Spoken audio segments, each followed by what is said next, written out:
plot of land, and he was always cleaning it up and getting ready, talking to him, and then boom, 2008 happened. He lost everything, and he would still go by that plot of land and clean it up, and he and I would talk about it, and he just told me he lost everything. Yeah, so it's never gonna happen, huh? Yeah. No, I think he died. He eventually got really sick, and they took him out of his house and brought him somewhere, but I think he's dead now.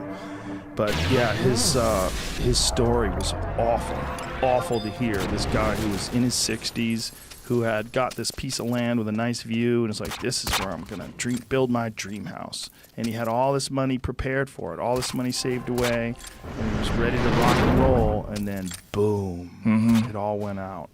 It just drained out. Somebody put a hole in the bottom of the boat, and everything went to the bottom of the ocean.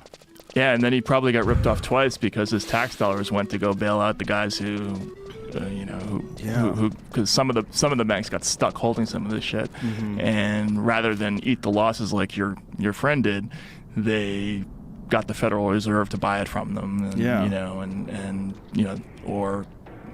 or the Treasury. And how the fuck did they get away with giving the CEOs bonuses during that time? Yeah, I mean, giant bonuses during the time where they had to be bailed out by the taxpayers.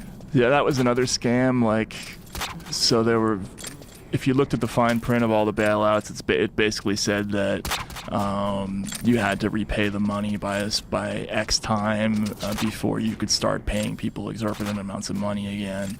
But a lot of those conditions were never really followed, and the conditions of repayment were kind of glossed over, and the companies that they were supposed to be able to pass these things called stress tests, which demonstrated that they were back on solid footing again before they paid people bonuses, but the stress tests were all fudged, and there was crime and corruption and illegality basically in every direction during that whole period, and not just in the government but in all these companies as well. Jesus. Yeah, but fascinating to follow. Yeah, what was it like covering that? I mean, how long did you spend working on that? 7 years probably. Jesus Christ. Yeah, well, because one of the things that I found out that was really interesting was, so I did my first story about this, and I got this incredible reaction because it turns out that the financial press, there is nobody in the financial press who writes for ordinary people. It's basically what I was doing was a translation job. I was trying to basically take what had happened and explain it in a way that a person who knew nothing about finance would be able to understand. And it turns out that nobody's doing that. So all these people who had questions about it, who wanted to know, well, what had happened to their money, or why did my house get foreclosed on, or what's a subprime mortgage, or anything, there was nobody else doing that work. So I had lots of it to do, and it was really interesting, and I just kept doing it. Wow, that had to be depressing. Yeah, oh yeah, of course. I mean, most investigative reporting is depressing. But particularly that, because a lot of it was old people that oh went my under. God, old people, minorities. I mean, I did one story about a bank in Maryland. Well, it's a national bank. It's a bank that I wouldn't be surprised that a lot of people listening have their accounts at this bank. They had to pay a settlement to the government because they were intentionally targeting elderly black people to sell subprime mortgages to, and they called them mud people. And there were all these toxic emails going back and forth about how stupid they were and how they'll buy anything, et cetera, et cetera. In the emails, they called them mud people? Yeah. And so they had to pay a settlement to the government, but the racial component of that crash was something that I didn't really clue into until late, but that was a big part of it too. It was, a lot of it involved these mortgage lenders going into particularly like lower middle class black neighborhoods and knocking on doors where there'd be like an elderly person at home and saying, hey, would you like to refi your mortgage? And you'll have a little bit of extra spending money this month, right? And the person won't know anything about finance, and they'll sign this refinance deal that allows them to save a little bit of money each month, not knowing that they had just converted their fixed mortgage into a floating mortgage, and that as soon as the interest rates changed, you know, you'd have people who went from paying $900 a month to paying $7,000 a month, right? And suddenly they're out in the street, and you know, the company that sold them the loan is long gone by then. They're not holding it. They, as soon as they got her name on the dotted line, they sold it off to a bank in New York, who in turn again chopped it up into hamburger and sold it probably to your pension fund or whatever. So there's nobody she can complain to, and you know, yeah, that stuff was really depressing. What was it feeling like of having very little understanding about finance and then immersing yourself in it? And yeah, then, it was and then fascinating. realizing that this is the underlying structure that our society is run on, that our money is established through. Like this is how we sell houses and loans, and this is what we're doing. No, it was fascinating.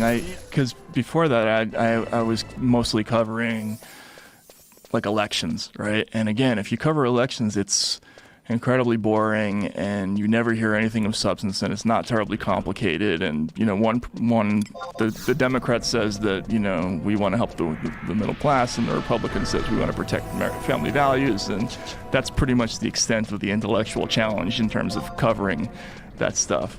And I always thought to myself, you know, politics in America must be a lot more complicated than this, right? There must be some other hidden thing where it's incredibly complex and diabolical, and you know, the real machinations of power must be visible somewhere. And I think that you find that when you start looking into how Wall Street works, how money works, how central banking works, how you know, how the concentration of wealth works. I mean, basically, the subprime scheme was an effort to pull the remaining savings out of the population, right? It just wasn't, you know, in the old days, investment banks made their money by lending money to companies who would build factories, and they would make stuff and sell it around the world, and everybody would make money, and you know, even the population would benefit from it. But that manufacturing economy, it's all gone. It's overseas. So you have this financialized economy, and they have no normal beneficial way to make money, and all they can really do is look to see where is their money and how can we get it. And most people had money in their houses, right? Like the accumulated savings of most people, whatever was left after the internet crash in the 90s, was in real estate. And this was the scam by which they took the wealth that was left in the pockets of ordinary people and transferred it to, you know, 9 people in Manhattan, basically. I mean, that's why you have, you know, when we talk about wealth inequality now, right, it being a huge factor that, you know, the top, you know, 95, I'm sorry, the top 1% of the population owns 90% of the wealth in the country, or whatever it is. That's a consequence of schemes like this, where they're finding out where people have a little bit of money, and they're systematically coming up with scams to move it from there to here. With no consequence. No, with no consequence. And that was the other part of the story that I ended up having to cover later, which was, you know, the last time they tried something like this, like during the SNL crisis, which was also sort of a giant fraud scheme also that involved real estate lending, and, you know, but the government after that actually, you know, indicted 1,800 people. They put 800 people in jail. They put a lot of, you know, serious influential people on the dock after that. Nobody went to jail after this stuff, and people think that well, they didn't do anything that was technically illegal. No, bullshit. There was lots of stuff that was brazenly criminally illegal. I mean, they committed fraud on a broad scale. But some of these companies were into the things that were even worse than that. I mean, you take HSBC. HSBC admitted to laundering $850 million for a pair of Central and South American drug cartels, including the Sinaloa cartel, right, which is suspected in thousands of murders. And they admitted to this activity. They agreed to a deferred prosecution agreement with the government, where nobody did a day in jail. No individual had to pull out a dime out of their own pockets to pay. The shareholders ponied up $1.9 million, but some of that was tax deductible, which means we paid some of that fine.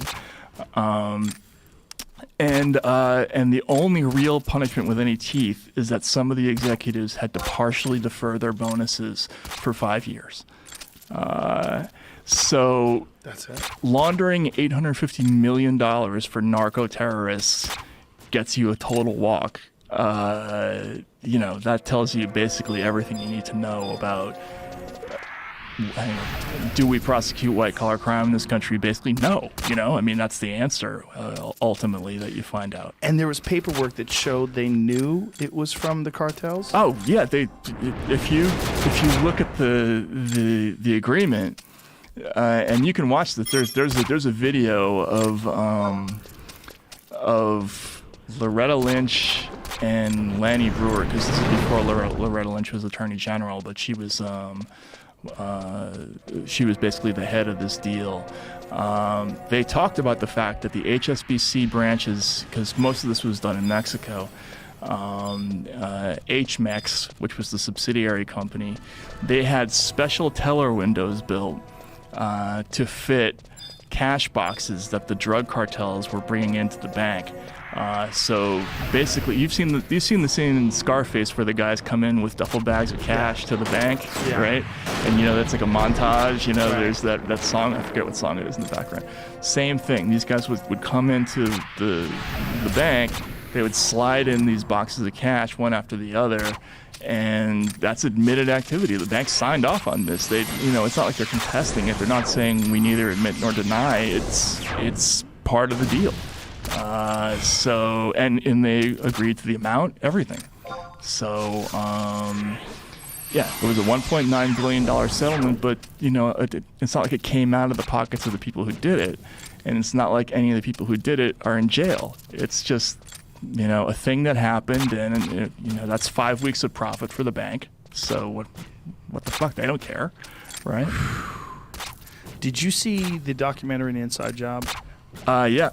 We covered a lot of the same territory. Definitely. Yeah. That was a sobering documentary where they're talking to the very people that caused the financial crisis and realizing that these people were economics professors that eventually got these jobs, really lucrative jobs with banks, and how they finagled this system and made it so it looked like these things were appropriate. Yeah, no, I talked to some of the things that they invented that made the crash possible sounded like good ideas. Like they came up with this thing called the credit default swap, right? And I won't bore you with what that is exactly, but basically it's a kind of insurance where it's basically a bet. It's hard to explain, but it's a way of quasi-insuring a product without having to pony up a lot of money, and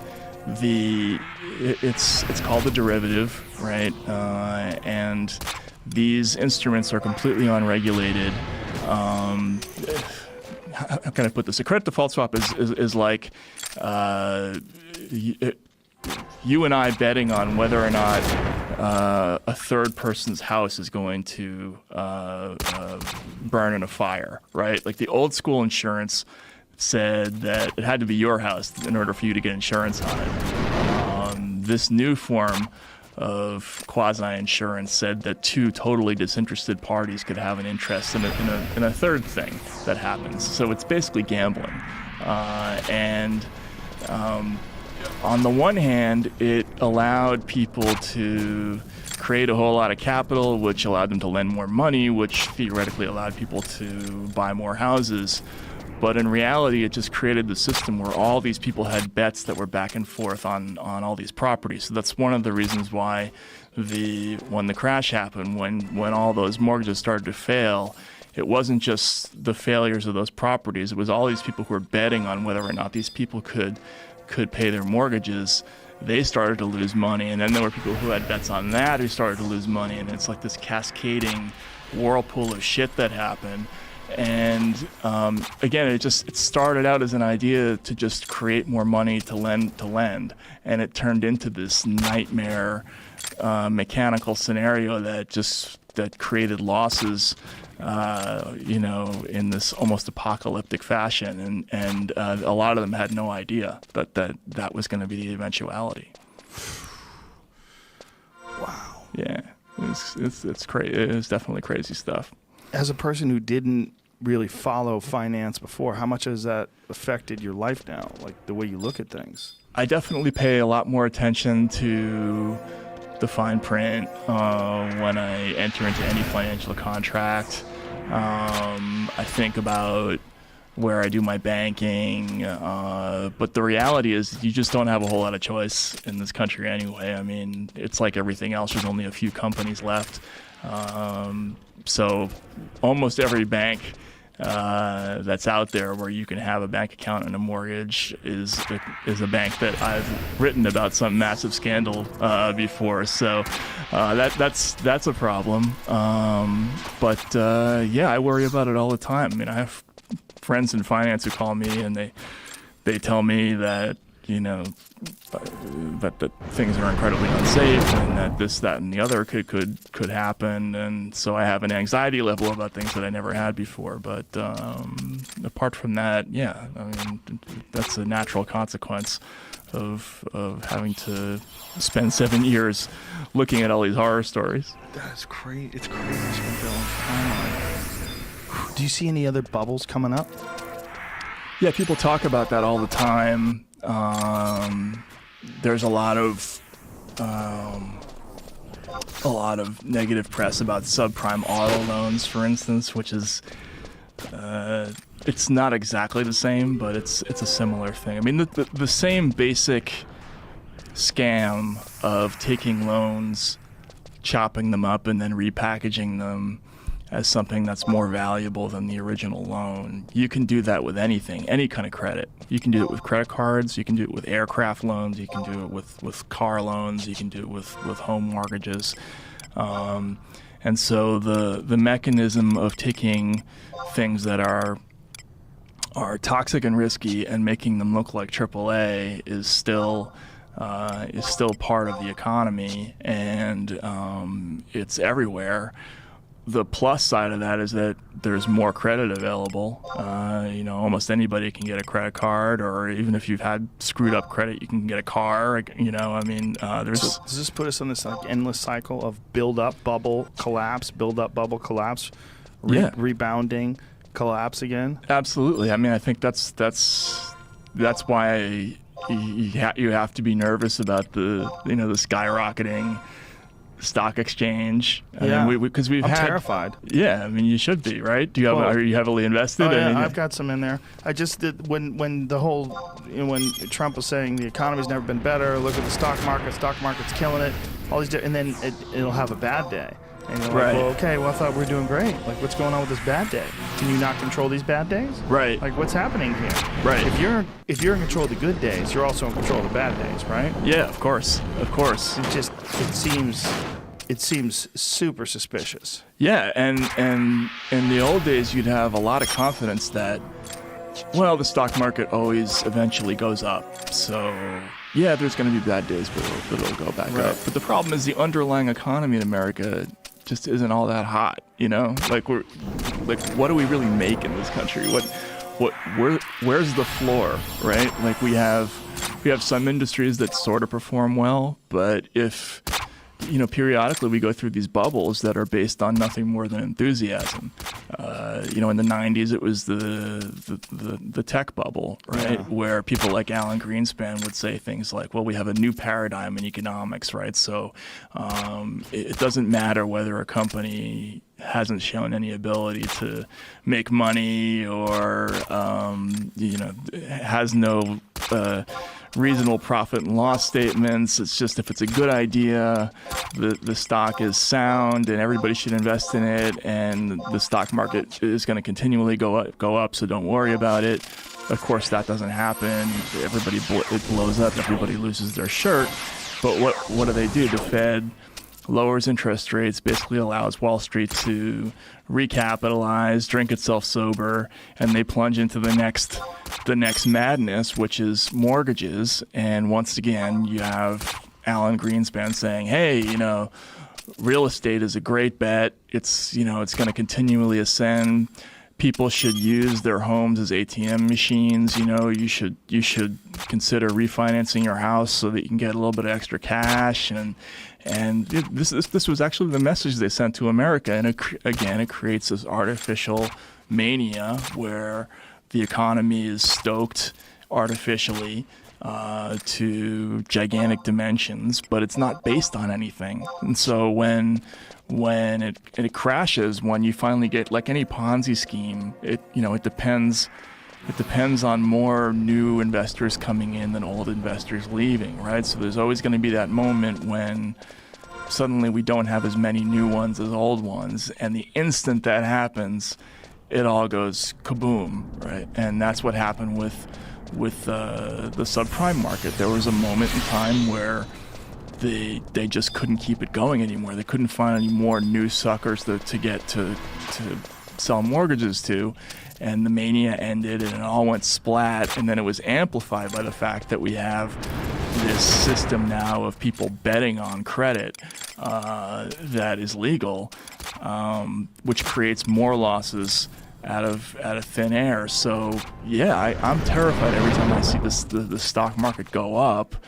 What's it based on? Is it based on our economy actually doing well? I don't know. I don't think so. I'm sorry. I look like I'm scaring you a little bit. You definitely are scaring me, but I think that's good. I think I need to be scared. I tend to take these things and just, I have financial advisors. I let them handle money. Right. When I hear things like this, I just go, oh, Jesus. Well, I get terrified when I hear about really smart people getting scammed. Mm-hmm. Like yesterday we were talking about Theranos. Do you know that blood testing company that turned out to be total horseshit? No, I didn't hear about this. Oh, it's a great story. It's a story of one of those things where you find someone who you hope exists and you build them up. There was this woman, she looked like Steve Jobs. She wore a black turtleneck in every photo, and she was the richest ever self-made woman. She was worth $4 billion. She had built this company called Theranos right out of college. She was like 19 when she started the company.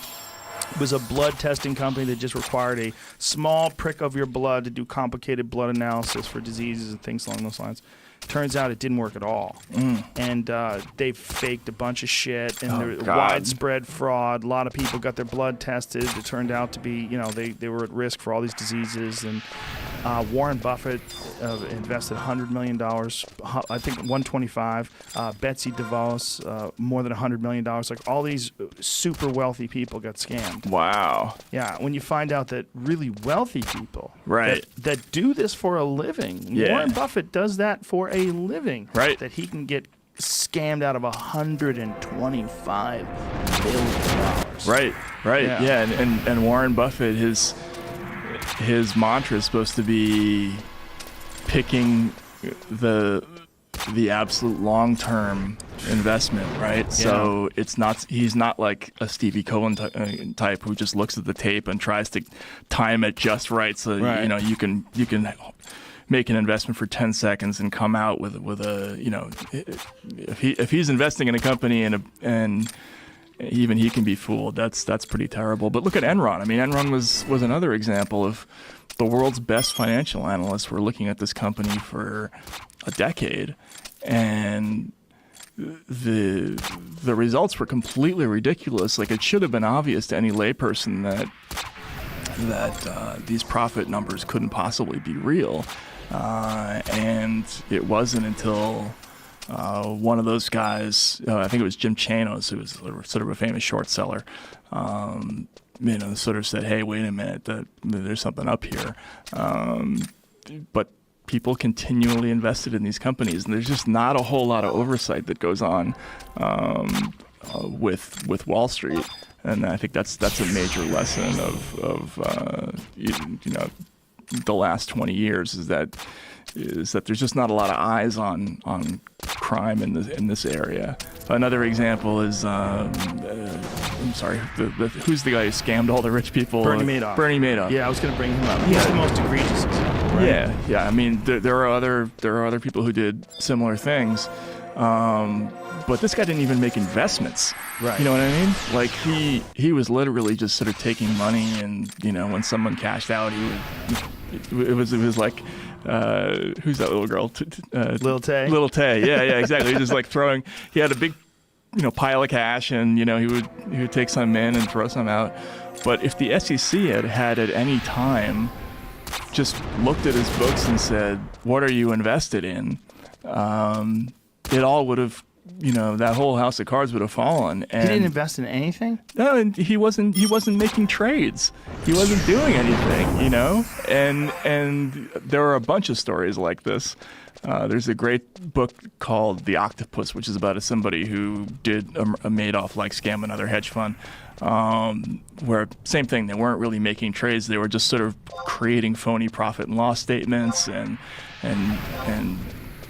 creating records that look like trades that they could tell their investors about, but they weren't actually doing anything. So if any expert at any time had just poked their nose into this person's books, they would have seen it in 10 seconds. That's the amazing thing about this. Not to get back to my drug dealing book, but this is one of the things that he says, which is that you can be in a poor black neighborhood, and a couple of kids will be on a cell phone talking about selling $10 worth of weed, and they'll be picked up by cops, within 20 minutes or something like that. Meanwhile, somebody like, Bernie Madoff can commit $100 million frauds year after year after year and not even take any effort to try to cover it up all that well and get away with it. Well, Bernie's big crime was that he ripped off rich people. Yeah, absolutely. If he had done the exact same thing to poor people, what he did was it was just too easy to call what he did a crime versus what you were talking about with these financial institutions. Right. And the loans. Yeah. If he had laundered it through a slightly more legitimate process, he would have gotten out fine. But one of the things that a lot of these guys, these scam artists, get into it thinking that they're actually going to be real hedge funds, and that they have some stock picking system that's actually going to make all their clients money. And one of the things they find out is that A, they suck, they're not outperforming the market, and they're not that smart, but B, that their clients can't tell if they just make up the numbers. So there are a number of cases of people who start out trying to be legitimate and trying to be real investment advisors, but they just end up turning into Bernie Madoff types because it's just easy. There aren't that many people watching for it, and that's kind of scary too. Well, it seems like there's so many people doing it. How could there be enough people watching it? You think about how many investment firms there are and how many different people that are involved in trading. How could anybody be watching all of it? Right. Yeah. No. Even so, even if you take that into consideration, the number of eyes that are on this world is ridiculously low. Like take AIG. All right. AIG was one of the world's largest companies that before it crashed, it had like 180,000 employees. It took advantage of this weird loophole that allows financial companies to essentially choose their own regulator. So because because AIG had a thrift or a savings and loan, that's basically the same thing. They chose to be regulated by the OTS, which is the Office of Thrift Supervision, which is this tiny, tiny little office in Washington that oversees basically savings and loan operations. And in the OTS, this is actually true. They had exactly one insurance expert on staff. So essentially, what the world's largest insurance company was being regulated by a government office that only had one person who really understood insurance, and even that person wouldn't have understood the part of the company that blew up, which was essentially an investment bank within the insurance company that was creating these sort of highly advanced sort of derivative operations that they just would not have been able to understand that stuff. So the government just does not place a lot of resources into keeping an eye on even the most basic things. And when you compare that to law enforcement in other areas, is how many people do we have, worrying about bank robberies in this country or drugs, right? Or, how many people are being watched because they're marijuana dealers in other states? I mean, it dwarfs the number of people who are watching for economic crimes. Yeah. One person. Yeah. I just love the name of it. Office of Thrift Supervision? Yeah, exactly. That's I'm not even sure it exists anymore. I think it was merged into some other, because there used to be the OCC, the Office of Comptroller of Currency, and I think they created a new regulator out of all that after the crash. But yeah, AIG chose its regulator, and its regulator, was totally overmatched. Couldn't understand shit. And that's one of the reasons why the company blew up. The company also blew up because it was run by insurance people who didn't understand. AIG was basically Wall Street's bookie. All these people were betting, all these investment banks were betting on whether or not mortgages were going to fail or not. And AIG was selling the product that they could use to make those bets. Essentially, they were taking on insurance on packets of mortgages. So if they exploded, you would get a payout, right? It's like buying an insurance policy on your neighbor's house. If it goes up in flames, you get paid.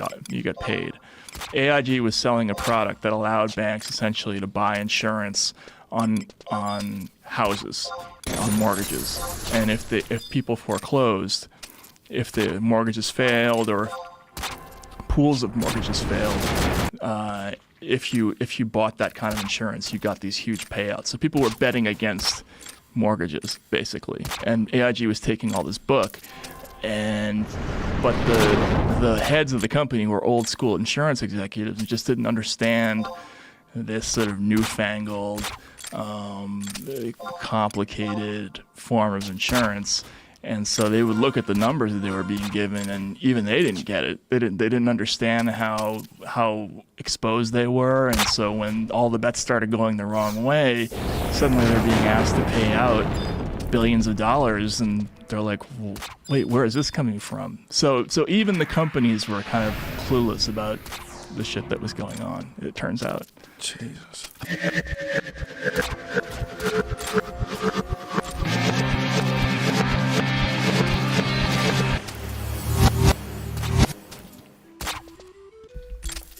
Three, two, one. Brian Greene, ladies and gentlemen. How are you, sir? Good, thank you. How are you? Thanks for doing this, man. Oh, it's my pleasure. I've enjoyed your work for many, many, many years. So I really appreciate you coming in here. Well, thank you. I talking. appreciate that. And like I was telling you, I just started your new book. And how's it going? It's going well. It's hasn't confused the shit out of me yet, but I know it's coming. It will be coming. No doubt. With all your work. So the beginning of time, the beginning of the universe to the end. That's essentially what you're summarizing. Yeah, that's the backdrop to the entire narrative of the book. I basically want the reader to get a feel for the whole thing, how it started, how things like you and me rise up, how consciousness emerges, issues of free will and whether we have it, and then on to the future, what's going to happen to us and the world and the universe as time elapses to the far, far future. It's I'm just getting to the part where you're talking about how entropy and evolution sort of commingle to create life. And when you think of entropy, a lot of people think of something dissolving into chaos. Yeah, exactly. But that's not necessarily the case. It's only part of the story. I mean, entropy kind of gets a bad rap, right? It's the thing that you want to avoid, but somehow the laws of physics don't allow you to avoid it. It's this disintegration, it's this decay, it's this drive toward disorder.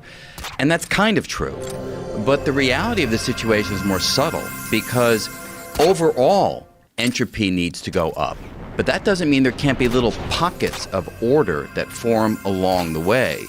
And in fact, the universe is incredibly clever. Stars, the ubiquitous feature of the heavens, they are pockets of order that naturally form, but as they form, they increase the entropy in the surroundings. So the net entropy goes up, even though this beautiful, orderly, bright object in the sky appears. And it's only because of the appearance of stars that the universe is an interesting place. Without stars, the particles of the universe would just disperse, the universe would get bigger and bigger, colder and colder, and that would be it. There wouldn't be any structure in the universe if it wasn't for the force of gravity. Stars themselves, just the fact that they exist, is very strange. That you have this thing, and ours is fairly small, right? It's 1 million times larger than Earth. Yep. And it's going to burn for billions of years, and it's just hovering there. Yeah. Right. And it creates all the life. I mean, it literally is responsible for all the life. Yeah. And when they supernova, that creates the actual ingredients for life, which is even more strange. Like, you can't have biological carbon-based life if it's not for a star exploding. Yeah, I mean, we often, in a poetic way, say that we are made of star stuff. I guess that was Carl Sagan. But you can also say that we are made of, nuclear refuse, right? We are the detritus that the death throes of a star puts out into the universe, and it rains down on planets. And at least on one such planet, that stuff comes together and yields life. So it is a cycle. I mean, I don't want to sound like the Lion King here, but, that's really what it is. Well, what I'm so interested in getting into your book is the fact that you are sort of detailing all these steps that have to take place in order for all this life, in order for this universe to be what it is, and then where it's going to go. Yeah, exactly. And the remarkable thing, and sort of the main point at some level, is that, look, we're special entities. We can think, we can reflect, we have emotions, but ultimately you and I and everybody else, we're just bags of particles that are governed by physical law. And so there's this continuity between the stuff of the world, the inanimate stuff of the world, the inanimate stuff of the heavens, and us. We all come from the same fundamental ingredients and the same fundamental laws. Now, some people find that gives them, a sense of desperation, a sense that we're not special, a sense that somehow the universe is pointless or meaningless. But, my view on this is it's spectacular that we're made of the same stuff that makes up this bottle of water or any of the wonderful little statues that you have on this desk. Because that means that how remarkable that collections of particles can do what we do. And I think that's really the way of looking at the continuity. We don't need to be endowed with some special quality by some external entity. You don't need that. Particles can do miraculous things. And that is the message that I think you can draw from a more complete understanding of where we came from and where we're going. That the fear of death and the attitude of the finite life being insignificant, that, like, what is the point? This sort of existential angst that many of us struggle with, right? Yeah, right. That's something that you touch upon really early on, that this thing that makes us unique is that we know that we're going to die. Yeah. That to me is the vital distinguishing feature of our species. We can reflect on the past, we can think about the future and recognize that we're not going to be here in the future, at least for some period of time. And it's an idea, and it's powerful motivating influence is one that has been explored throughout the ages. Otto Rank, who was one of the early disciples of Freud, who ultimately broke with Freud, developed this thesis that our awareness of our own mortality is one of the driving factors in what we do. And then when I was, I was in my 20s or 30s, I read a book by a guy named Ernest Becker called Denial of Death. I don't know if you've ever heard of this book. It was big in the 70s. It won actually the Pulitzer Prize in the 70s. And it's a wonderful distillation of this way of thinking about why we humans do what we do.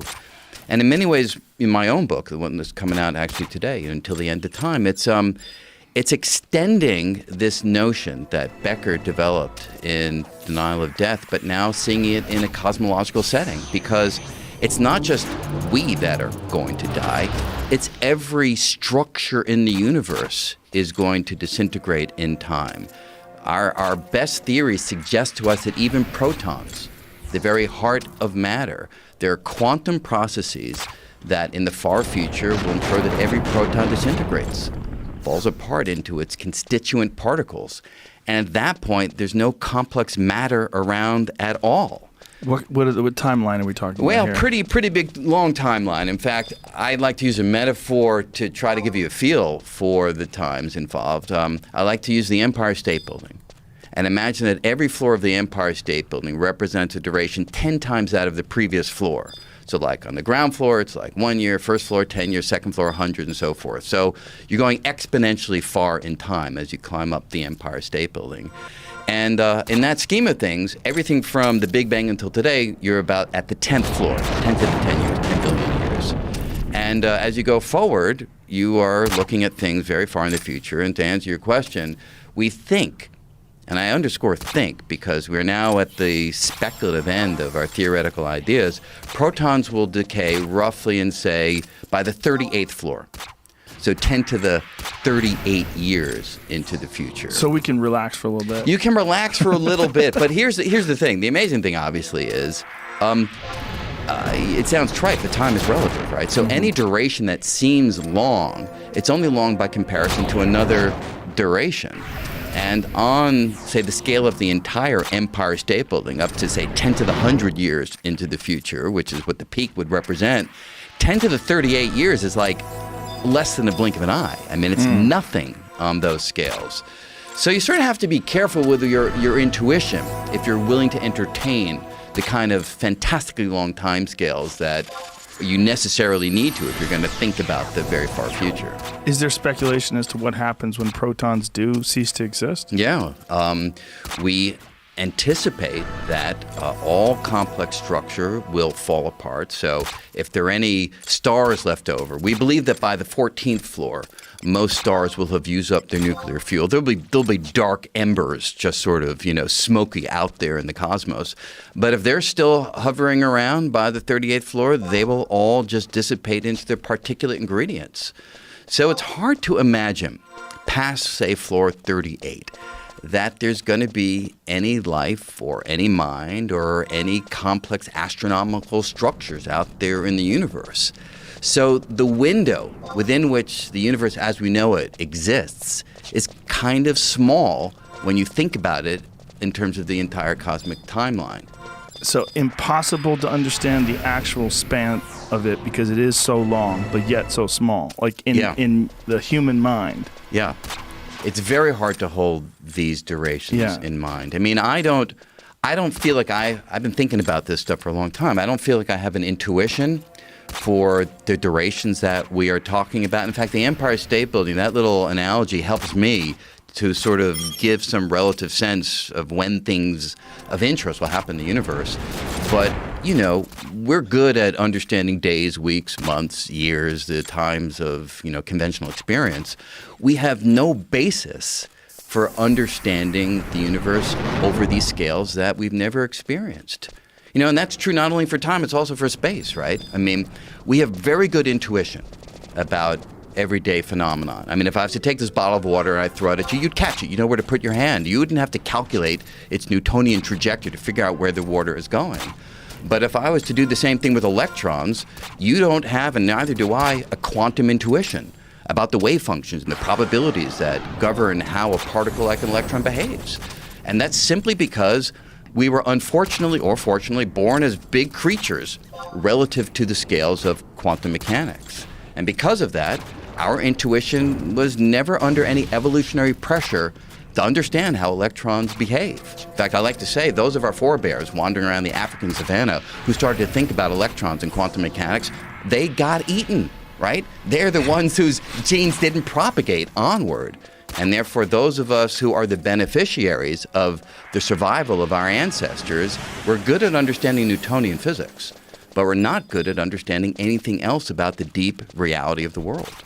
Do you anticipate that someday in the future, whatever is next after human beings will be able to understand these concepts? Because if you stop and think about what a human is, we've only really been this for X amount of 100,000 years. That's right. And it's a good question, and it's a tough one. I like to imagine that as we get ever better at creating virtual worlds, virtual reality, or whatever, augmented reality, whatever version of that kind of technology takes over in the far future, we might be able to experience these distinct realms in such a powerful way that our innate intuition may begin to shift, to change, so that we grasp the quantum realm the way we grasp Newtonian physics. I can at least imagine that as a possibility.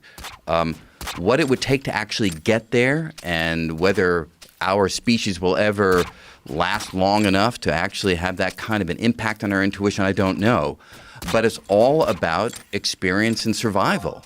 We have been programmed by evolution not to understand the true nature of the world. We've been programmed by evolution to survive. And those are two radically different propositions, because you don't need to know the true nature of reality to survive. It's a distinct attribute, and one that is not necessarily one that has any survival value. To understand black holes, or the Big Bang, or general relativity, or quantum mechanics, or entropy, or thermodynamics, these qualities we develop as we go forward and try to understand the world, go beyond mere survival and figure out things that excite us. But it's not something which obviously has any survival value. It may someday. It may. What's interesting is also how relatively recently people have been pondering these ideas in a sort of a quantifiable way, where you can write things down and sort of express it with other scientists and try to figure out who's right and who's wrong in terms of these calculations. But human beings, I mean, when did we really start pondering the scope of the universe? When did that? Pretty recently. I mean, if you think about the beginnings of modern physics, you can start with Galileo, you can start with Newton, but in any event, we're talking on the order of hundreds of years. And the amazing thing, in hundreds of years, we've gone from a complete lack of understanding about how anything in the world actually works to the development of Newton's equations, where you can make fantastically accurate predictions about solar eclipses or lunar eclipses or motions of the planets and so on.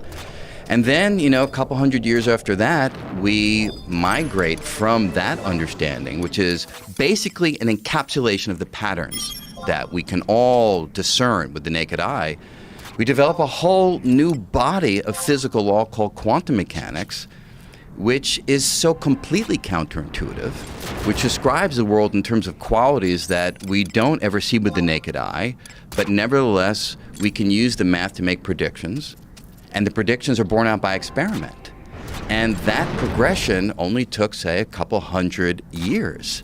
And that's where we've gotten. So it's kind of spectacular that, we beings who are just coming of age here in the Milky Way galaxy can sit down with a piece of paper and a calculation, a pencil, and we can figure out magnetic properties of particles like electrons to 10 decimal places. That's shocking. I mean, it's stunning, and it's something that I think all of us should be very proud of, that our species has been able to accomplish that. Somehow or another, I don't think I'm responsible. I don't feel proud. Yeah. I don't feel like any of my people were involved. You've contributed your part. No, it really is a collective effort. And that's the beauty of science. In the end of the day, it's not that most scientists are ever going to be remembered. You stop someone in the street and ask them to name a scientist, yeah, they may say Hawking, they may say Einstein. That's kind of it, I think, for most people. And I don't think that's a bad thing per se, because it's not about the personalities or the people that have pushed the frontiers of understanding. It's the fact that we've got this body of insight that continues to grow and continues to allow us to manipulate and understand the natural world. And I think that's really what it's all about. Don't you think that there are some personalities like yourself, like Feynman, like, Neil deGrasse Tyson, that because of their personality, because they're charismatic people, it actually makes more people intrigued about these possibilities and makes more people attracted to the ideas? Yeah, no doubt. And I think that's a vital point, because without that impetus from outside the traditional educational system, I don't think we would have the kind of interest in science that I can feel growing, in the world around us. I mean, the unfortunate thing in the educational system is that we teach toward examination, we teach toward assessment. And if you want to figure out how to flatten a kid's interest in these ideas, just teach them stuff and tell them you're going to be tested on this on Tuesday. You're going to have to spit out, everything that you've learned. So I find it kind of heartbreaking, the way in which so much intrinsic interest in these ideas, that you can see at a 5 or 6 year old, right? I mean, I like to say we begin as little scientists. We're exploring the world. We're trying to figure things out.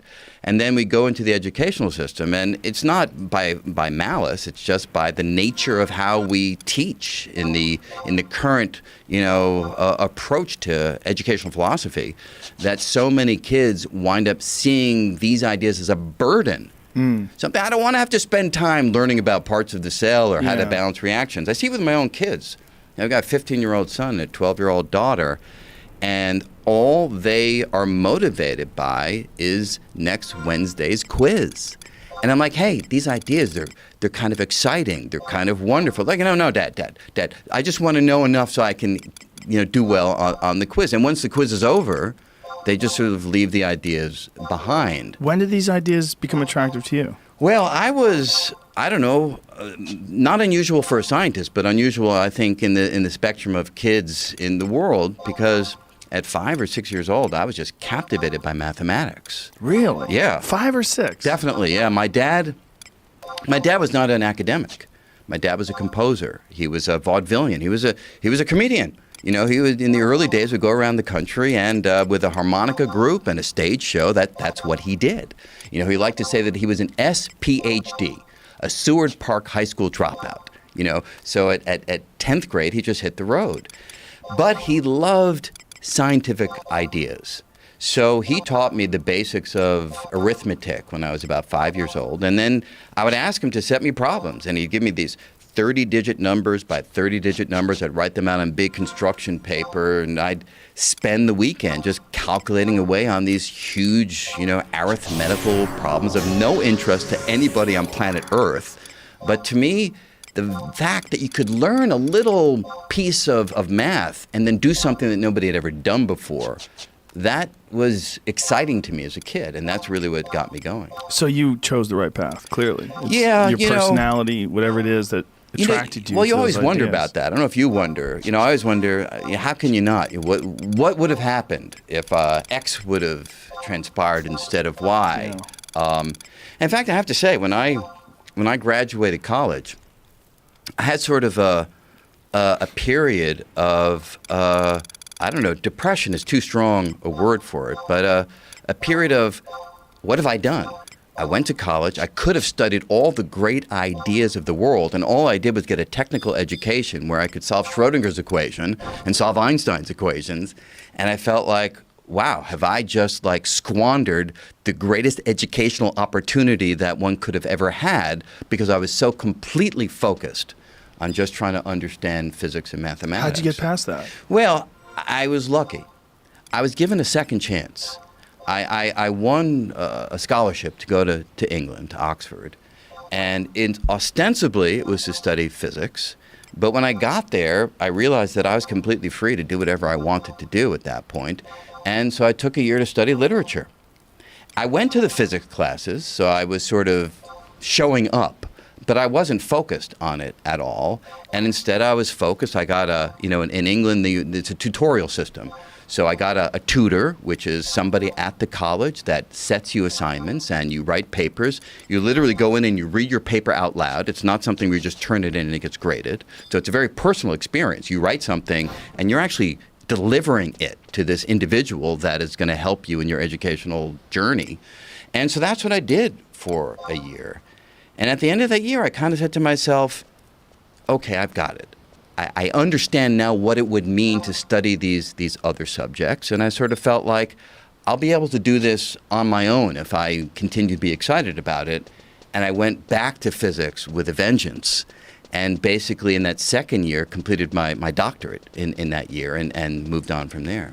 So this time that you took off this year, well, you didn't really take it off, but you changed paths. Yeah, changed paths, yeah. How beneficial was that for you? Do you think Hugely. that it helped you sort of appreciate what your original subject of interest was as well? Yeah, hugely so, because, it's funny.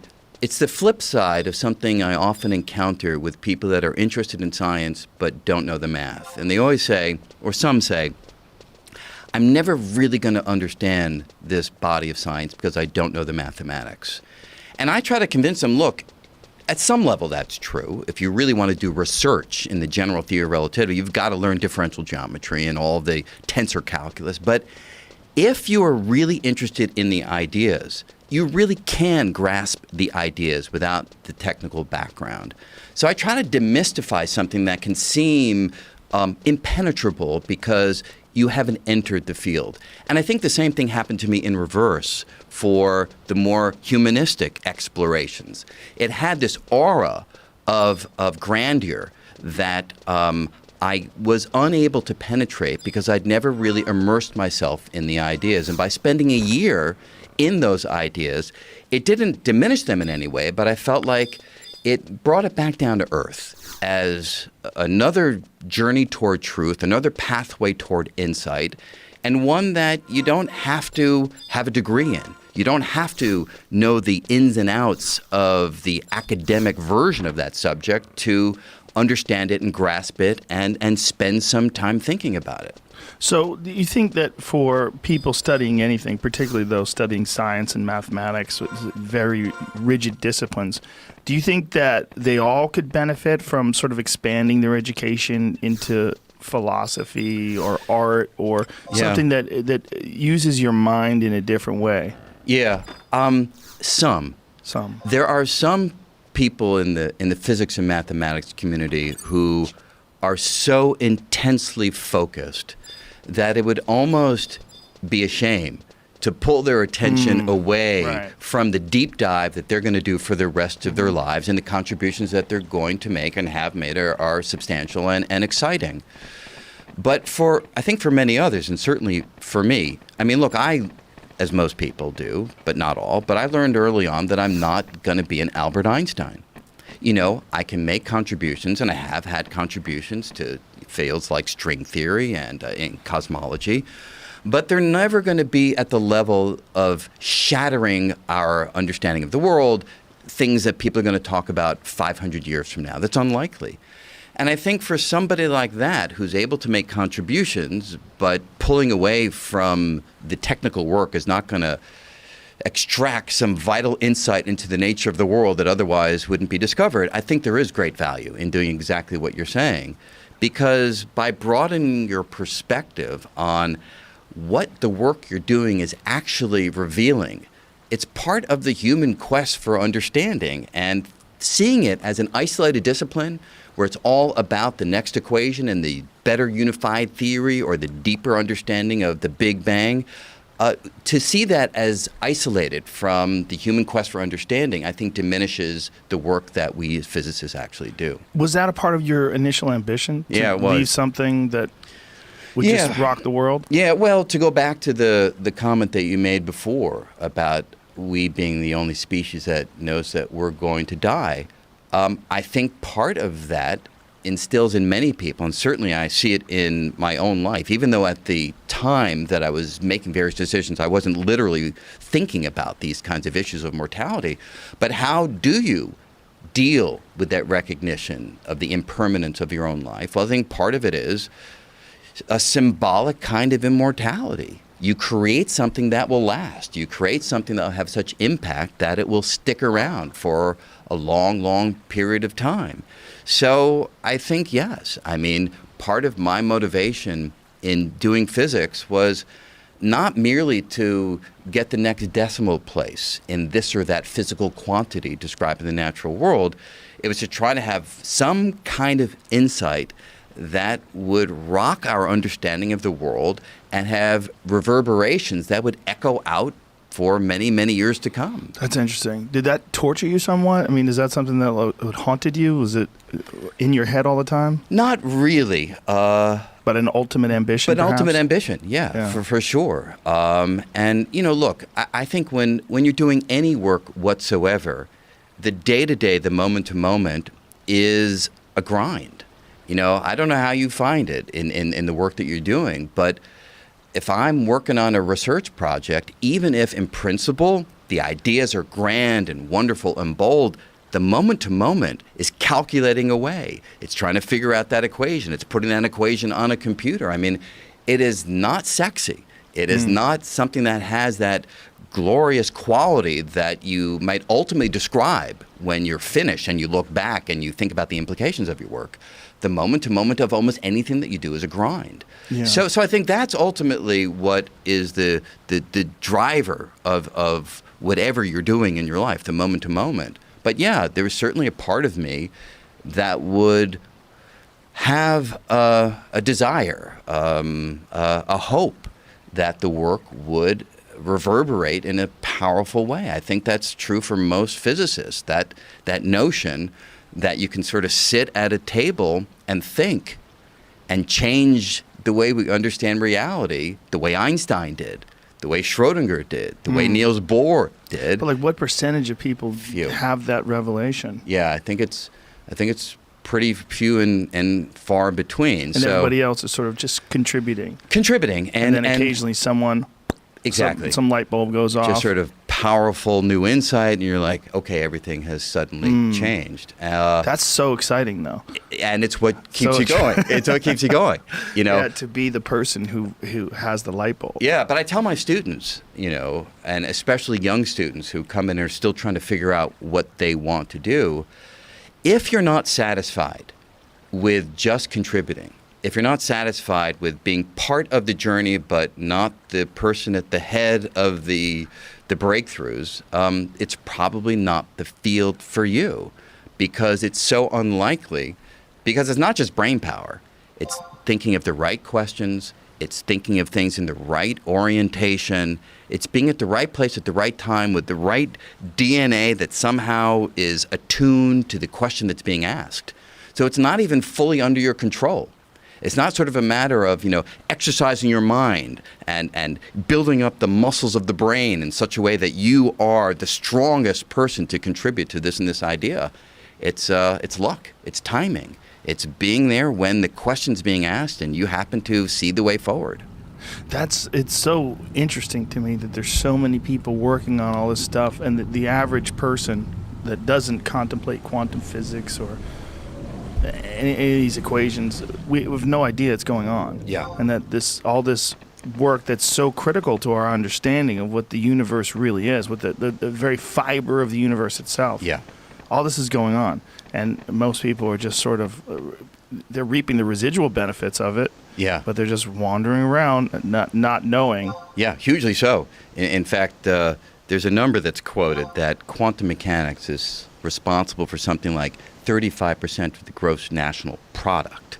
So it's like, in a very concrete way. Now, the problem with that number is I recently looked it up to find the source of it. So I sort of went online and checked it out. And apparently I'm the source of this number. And I assure you that I've not done a calculation that really fully justifies this. But roughly speaking, anything that has an integrated circuit is the result, a beneficiary of quantum insights. So we use this stuff every moment of our technological lives.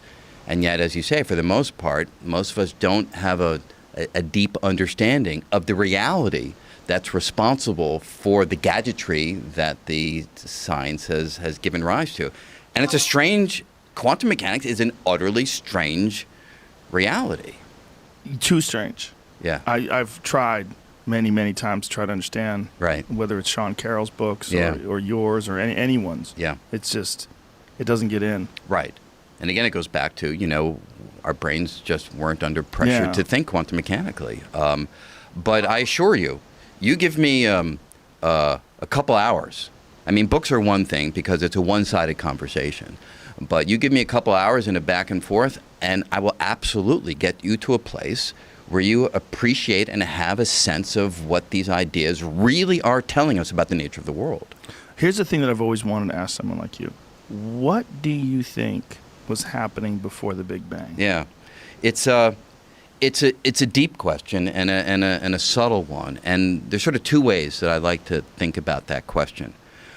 One is it could be that the Big Bang was an interesting event, but not the first event in the totality of reality. It could have been the first event that sparked the expansion of our part of space. But it could be that there's a grander realm of space within which we sit as a small part, and that grander realm may have been there for a far longer period of time. It may have experienced its own Big Bangs, maybe a collection of Big Bangs that may extend infinitely far into the past. So it could be that the answer to the question of what happened before the Big Bang is a lot of other Big Bangs or a lot of other quantum events that were taking place in a larger landscape of reality than we have direct access to. However, another answer is that the very question may not make as much sense as the words seem to suggest. We know how to parse that sentence. We know what it means to talk about the moment before the Big Bang because we know how to talk about the moment before your birth or the moment before the Civil War or the moment before any event that happened in the world. We fully understand the meaning of that kind of sentence. But it could be that when it comes to the Big Bang, the sentence actually doesn't mean anything.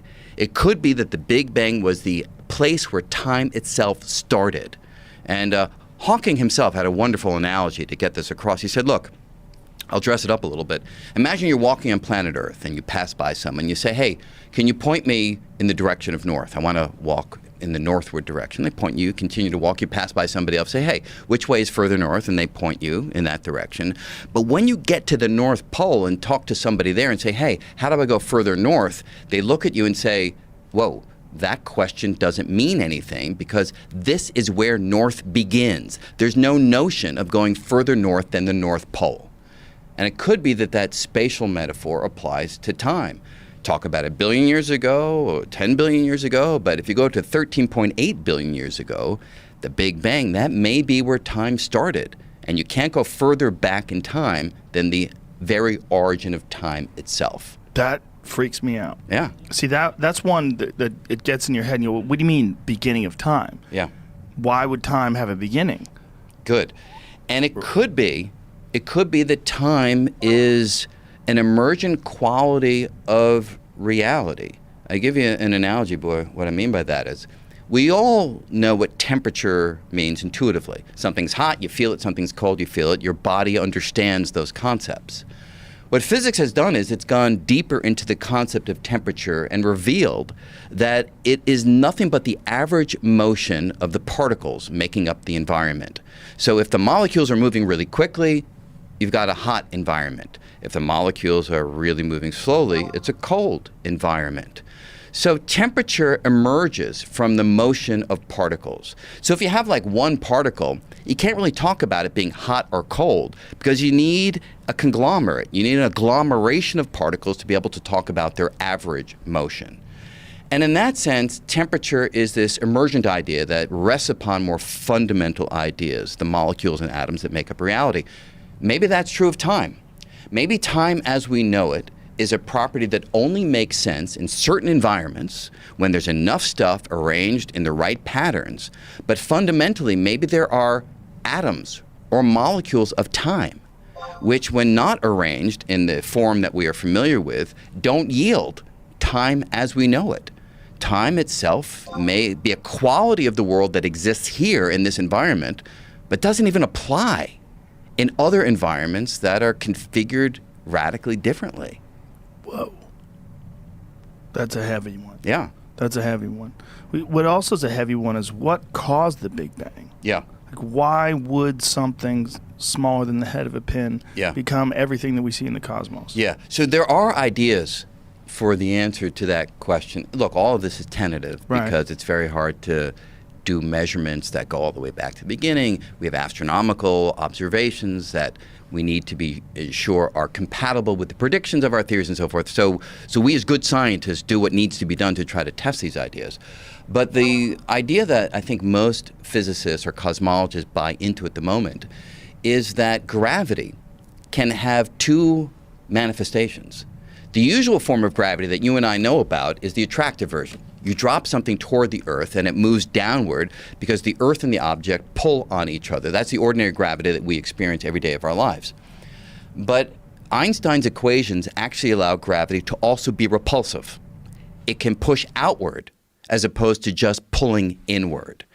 And this is something that we have never experienced because the gravity created by a rocky object like the Earth is always the attractive variety.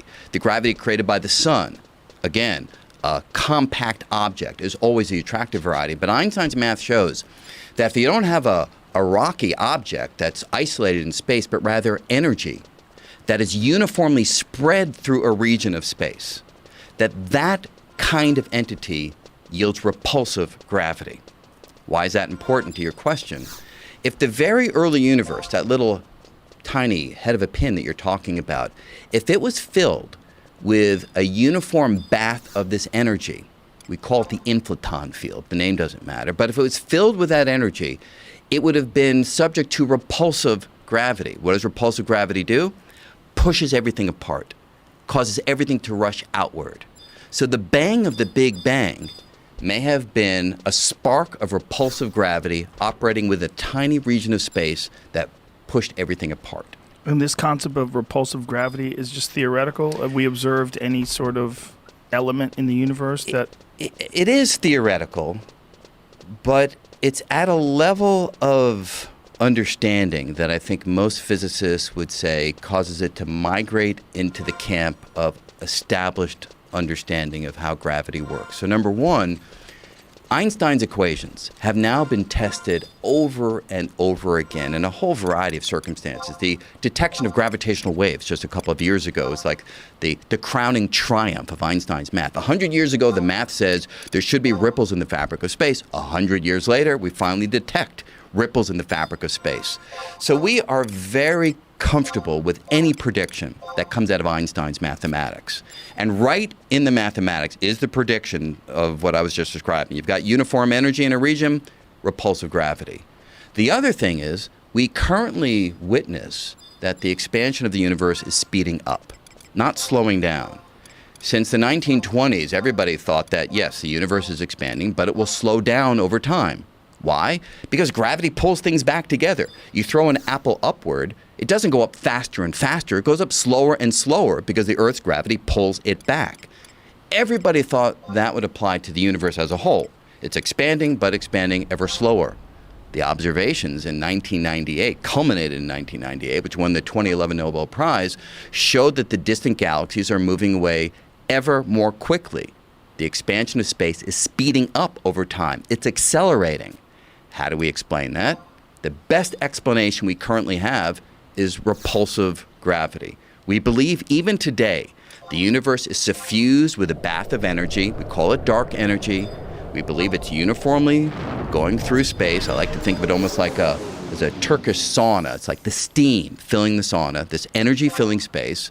And that repulsive gravity, we believe, is responsible for the observations that the distant galaxies are rushing away faster and faster over time. So it's circumstantial, but the case for repulsive gravity is quite strong. And what would have caused it to coalesce? What would have caused it to compress initially? Like, why would all that matter be in this tiny, less than a pin-sized object? So I have no idea, and nobody else on planet Earth has any real idea either, but we do have theories. And one of the theories suggests that in the very early universe, it was a highly chaotic environment, very hot, with all the fields fluctuating wildly up and down. And the idea would be that if you wait long enough, where it's hard to know what wait means in this environment, but don't press me on my definition of time back then, just sort of intuitively. If you wait long enough, on rare occasions, the energy will just happen to flatten out in a region, become uniform, and then that region explosively inflates, grows large. So, imagine you're looking at a pot of boiling water. The surface is, of course, wildly undulating up and down. But if you wait long enough, very long time, since you've never seen it, neither have I, there will be a little patch on the surface of that boiling water that flattens out. Why? That only means that the water molecules happen for an instant to be moving in just the right way to keep that little patch of water from wildly bubbling. It will happen. It's rare, but if you wait long enough, it will occur. Similarly, the widely undulating fields in the early universe, if you wait long enough, a patch will flatten out. You get the uniform energy, plug it into Einstein's equations, that region explosively inflates. And I mean explosively. It can go from a size that's much less than an atomic diameter to larger than the observable universe in far less than a blink of an eye, in 10 to the minus 30, 10 to the minus 35 seconds. That's how powerful repulsive gravity can be.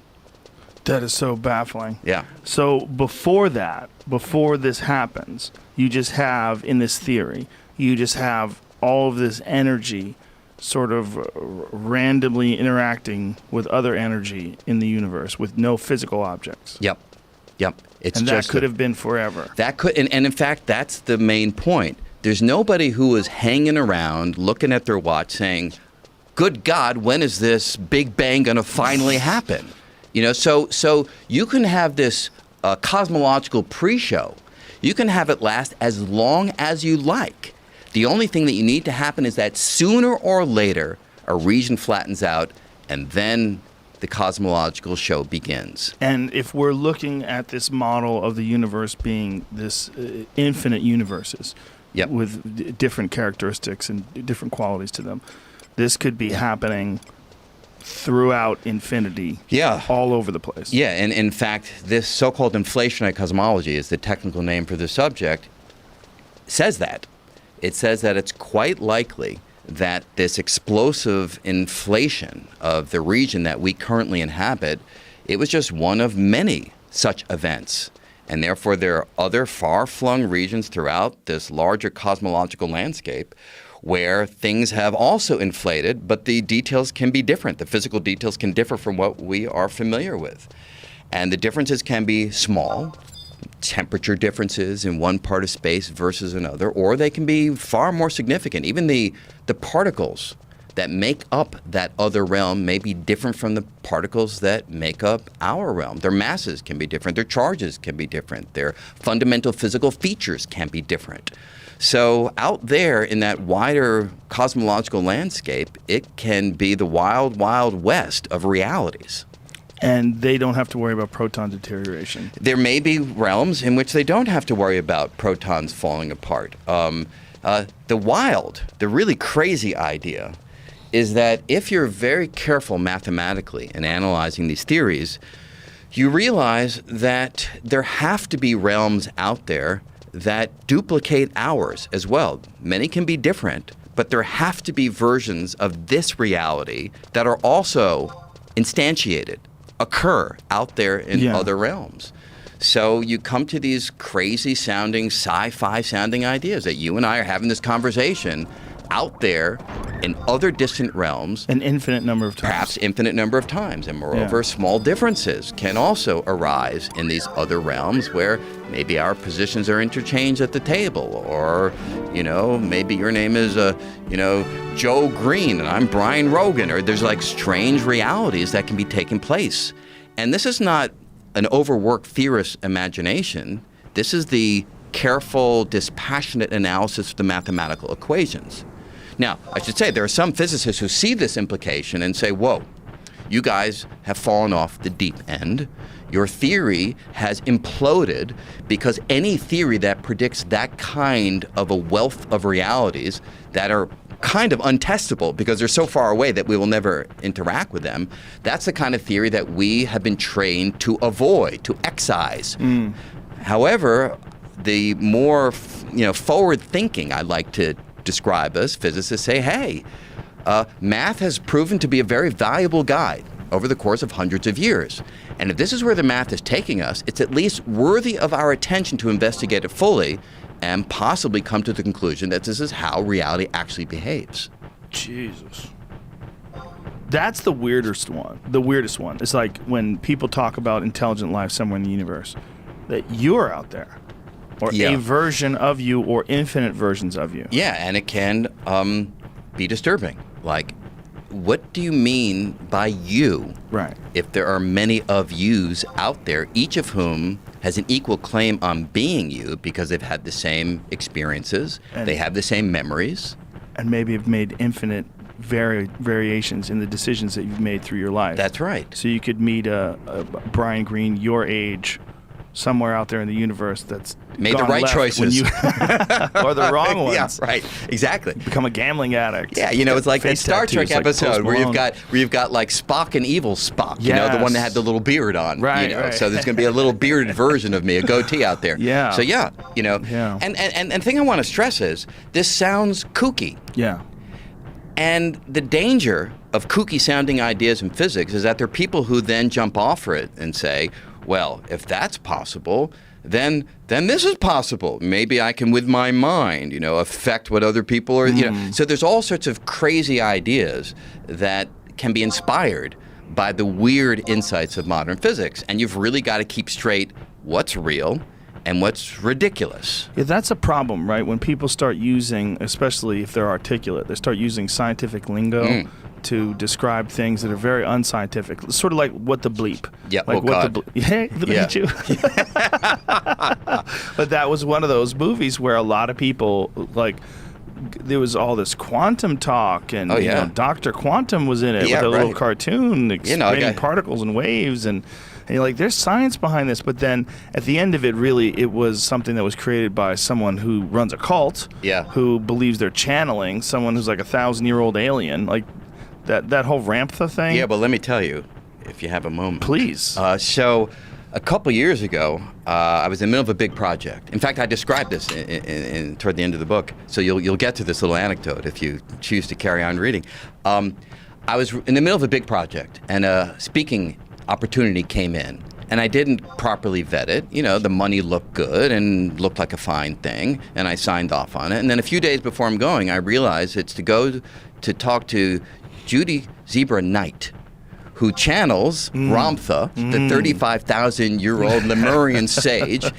And I said to, the folks who should have been checking in on this, like the lecture agent, I can't go. And they're like, hey, Brian, it's tomorrow. It's too late to back out. It's like, Jesus Christ.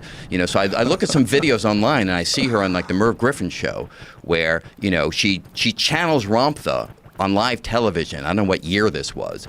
She snaps her head forward, it goes back. She changes her voice. It becomes like something between the Queen and Yoda. It's this weird place. And she's hello, being. And she's talking to Merv Griffin, and he's talking about like an airplane. She goes, what is airplane? It's that kind of thing. Anyway, so I go, and I show up, and the first thing I see is there are all these people walking around a grassy field with their arms out like this. And I'm like, can they see? And I get closer. They're all blindfolded. And I'm saying, what is going on here? And they describe that each person has a card around their neck where they've written down their life's dream. And an exact copy of that card has been put out on this big field. And they have to feel their way toward the matching card. And if they succeed, this shows that this goal or desire is going to come to pass. Oh, boy. And I'm saying to those guys, like, so how's it going? He goes, like, really good. One person found their card, in the last few months. Like, the odds of probability of that happening are kind of not unreasonable, but that's all that this is. And then they take me to the Blindfolded Archers, Oh, Jesus. Yeah, so they're taking bow and arrow and they're firing at these targets. And like, man, I'm like standing way back on this kind of thing. And they ask me, do you want to try it? And I was like, there's a photographer that's come along. I'm like, no, I'll avoid that. And then they introduce me to this woman who is able to predict the next card in a shuffle deck. And, so she'd pull out these cards and she'd say, okay, it's going to be a 7 of clubs. And it's like a 3 of spades. And then the next one is a 7 of diamonds. And she goes, oh, well, there's the 7 that I was talking about, one card before. So it was this crazy circumstance where, and then I go to give my talk. Okay, because that's why I was there after all. This was just like the preamble. They were showing me what they do. I walk into this barn, and I cross the threshold of the barn, and they all give me a standing ovation. And I'm like, okay, it's appreciated, but like, why are you giving me a standing ovation? And I go in, and I start to give my talk, and I say to them straight out, what I've seen here is nuts. Okay, I say, if you're going to try to predict next cards in the deck, 1 out of every 4 times you'll get the suit. 1 out of every 13 times you'll get the rank. There's nothing in there but the pure probabilistic laws of mathematics, They rise up and give me a standing ovation. And I say, it's appreciated, but why are you applauding? I'm telling you that you're wasting your time. And they applaud me again. And I'm like, this is like so totally weird. But then I go to the book signing, and I finish my talk at the book signing, and these people, they come over to me, and they talk real soft, and they say, there's a lot of crazy stuff that's happening in this place. But we come here because we feel that there's something else in the world, and we want to be around like-minded individuals that are searching for the deeper truth. So thank you for calling out the silliness that's happening here, but we'll come here anyway and spend our money because we want to be part of the journey. And I have to tell you, I had a degree of sympathy for them because I get the motivation. I mean, as a physicist, what we do is we are revealing strange features of the world. So I get the urge, I get the desire. The problem is that the methodology that's being employed is something that will never take you closer to the truth, however much you may feel that you're among like-minded individuals. So I get the motivation, I get the sensation, I get the urge, but it's tragic that these individuals feel that this kind of an undertaking is the pathway that will take them toward that deeper truth. And let me just finish up. So after this, they take me to the dinner. And the dinner's in a mansion at the top of the hill, and that's where Judy is. I'm probably going to get sued for this conversation, by the way. Really? Yeah, I don't know. But I've never spoken about this. Wouldn't sue Yeah, you. sure. Well, no, they're quite litigious. Are they But, yeah, really? no, they definitely are. So anyway, this is just a one person's opinion. They take me to the mansion at the top of the hill, and that's where she is. She doesn't come down and actually participate in the talk. She's like watching it on closed circuit television up in the mansion. Oh, boy. And I walk in, and she hugs me. But it was too goddamn long of a hug. You know what I'm saying? It was like, and she was like, thank you.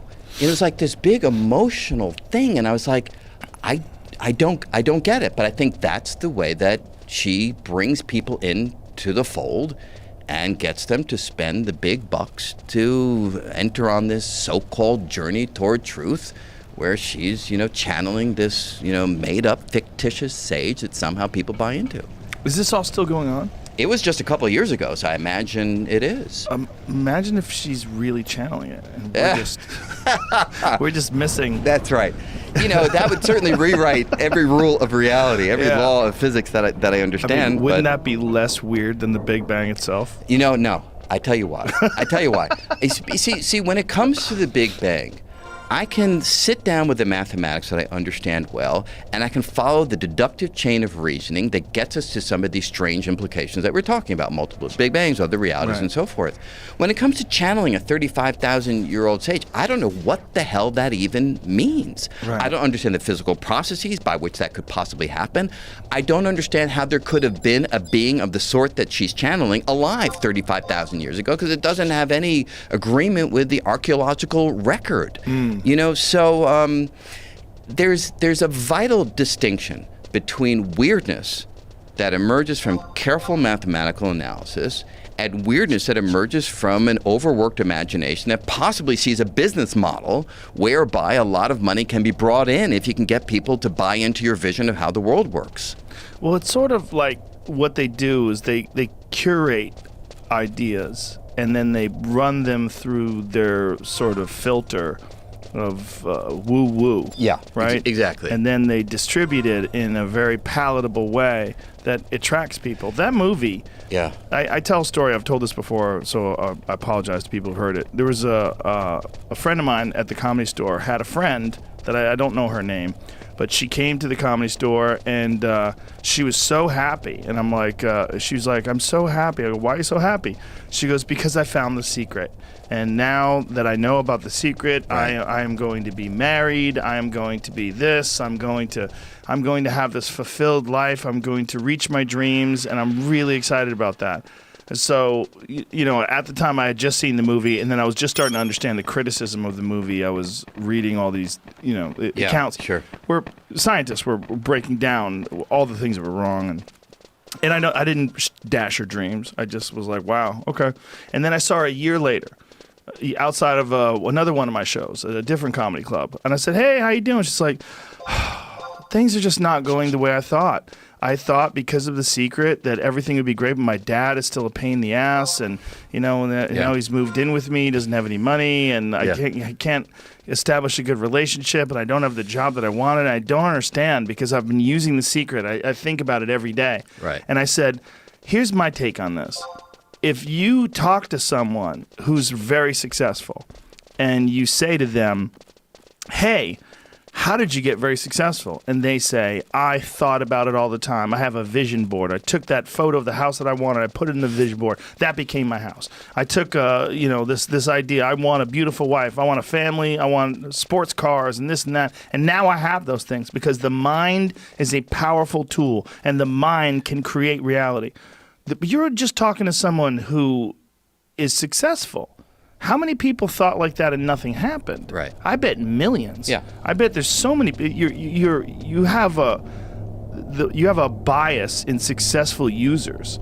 Those are the ones you're talking to, and just because of the fact that they've been able to have these extraordinarily successful lives while visualizing these things does not mean that visualizing these things creates an extraordinarily successful life. You have to think, and you have to act, and you have to do, Right. and there's trial and error, and there's a lot of lessons to be learned. But if you wanted to simplify it at the end, once you're successful, and boil it down to a philosophy that you could sell a course on, Yeah, sure. that's what it would be. Yeah, no, that's exactly right.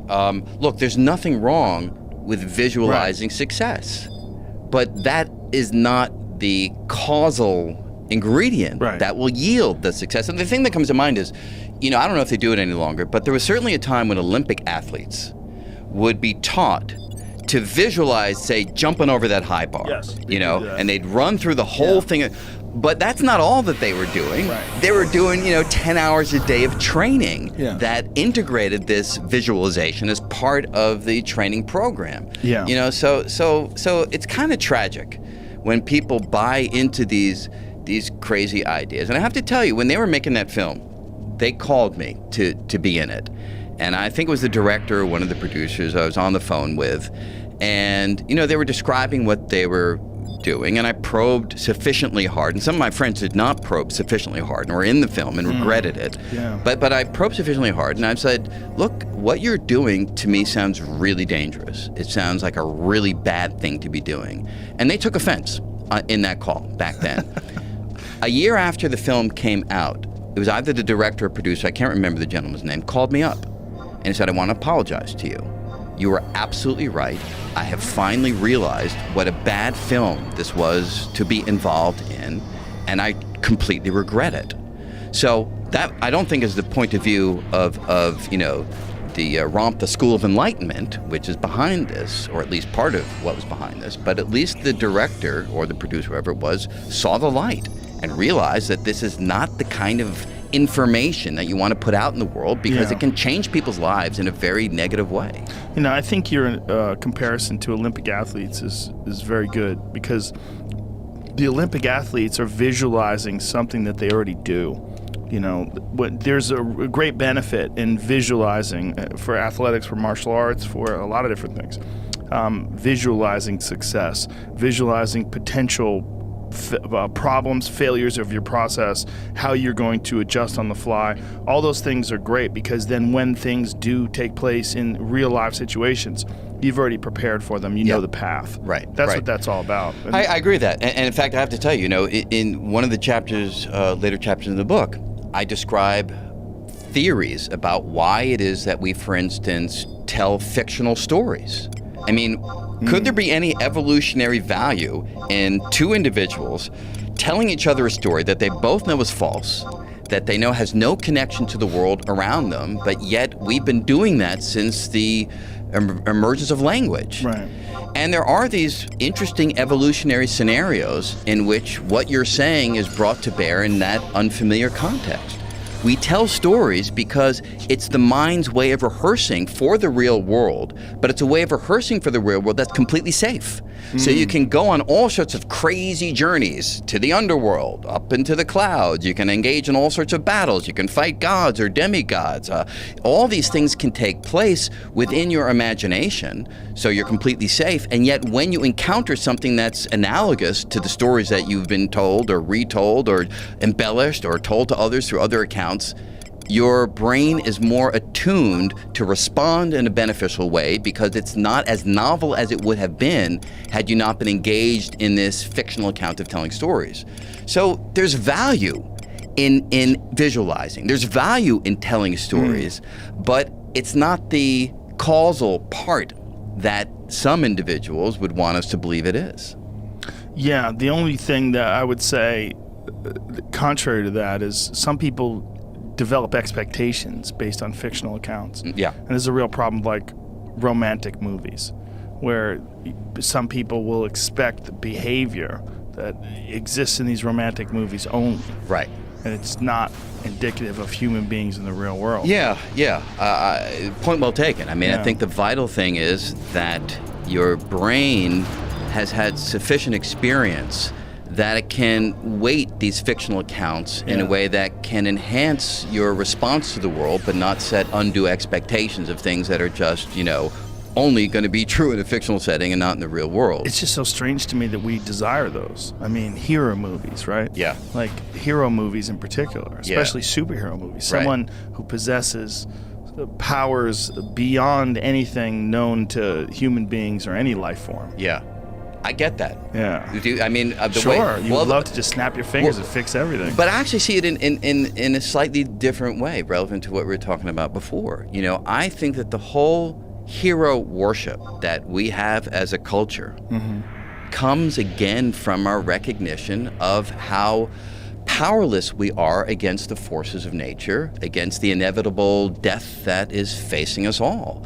And therefore, there's something deeply seductive about the possibility of a being that can transcend the limitations that we mere mortals are always subject to. Yeah.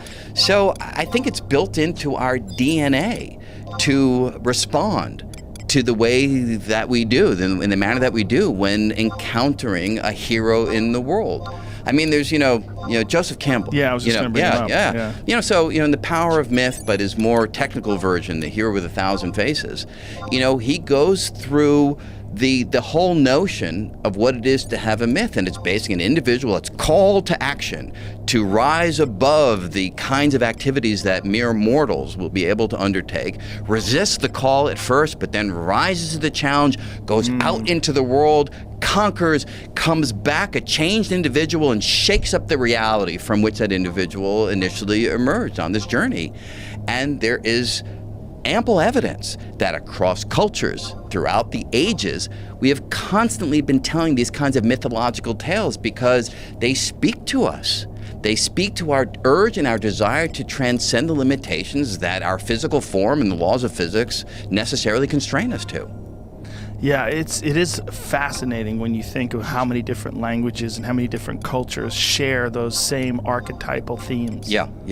And I do think it all comes, if you look way back into the history of the ideas, it comes from this initial recognition that we are mortal, And the fact that our brains are able to not just fix on the moment, but can think about the entire timeline is the one that makes that a poignant realization. I mean, if we couldn't think about the future, what would it matter if we knew that we were going to die? I mean, it would mean nothing. Right. But the fact that we can innovate and the fact that we have ingenuity that allows us to, make the wheel, that allows us to build the pyramids, that allows us to come up with quantum mechanics and Einstein's equations and Beethoven's symphony and Picasso's work. The fact that we can undertake all of these expressions of creative will and the desire to transcend the world around us has a downside. And the downside is we recognize that we are not going to be here for very long. And I think that motivates a certain kind of engagement with the world. And hero worship is part of it. Kurzweil is a fascinating character. Yeah, he thinks he's going to be around forever. Yeah, that's why I was bringing him up. I mean, have you discussed any of this stuff with him? I don't know him personally. I have certainly gone to some of his talks, and I think he and I had one exchange at some point in the past. And I totally get where he's coming from. Mm-hmm. He feels that we're perhaps the final mortal generation, and how sad it is. After, 100,000 generations of humans, if we could only stick around for one more generation, science would come to a point where we would be immortal. And that feels like a tragic state of affairs. I don't think he's right, and I think most people who think about this deeply don't think he's right either. However many vitamins you take and however much science is progressing, the notion that we are just a generation or two from immortality, I think, is wishful thinking. This is a strange concept of immortality, too, because it's not necessarily you. It's a downloaded version of you that will exist in some sort of a computer. Right. Which is, what does that mean? Right. That sounds like hell. Yeah. It could be. Yeah. How's REM sleep in that computer? Well, I allow for the possibility that maybe it would be a way of being in the world that would have upsides that are hard for us as flesh and blood individuals to appreciate at this point. But it raises the deep question, would that be a good thing? In fact, if you had that opportunity to be downloaded in some form, and that would allow you to hold on to all your memories, build new memories on top of them, have experiences. Maybe there's an avatar that you're able to drive but through, your mental machinations who's out there in the world. Would you do it? I might have said yes before I've had some pretty profound psychedelic experiences. And then from then I've said, I'm going to hedge my bets. I'm going to see what's next. Right. I'm going to see what happens when the lights go out. Oh, really? Yeah. So you think there may be something that happens when the lights go out? I don't know. Yeah. I don't know for sure, your body's going to decay and you are going to become a part of the earth. You're becoming part, unless they cremate you or unless they embalm you with some toxic chemicals, and then nothing can use your dead tissue, which is really a shame. Yeah. It's really a shame that we do that, right? Yeah.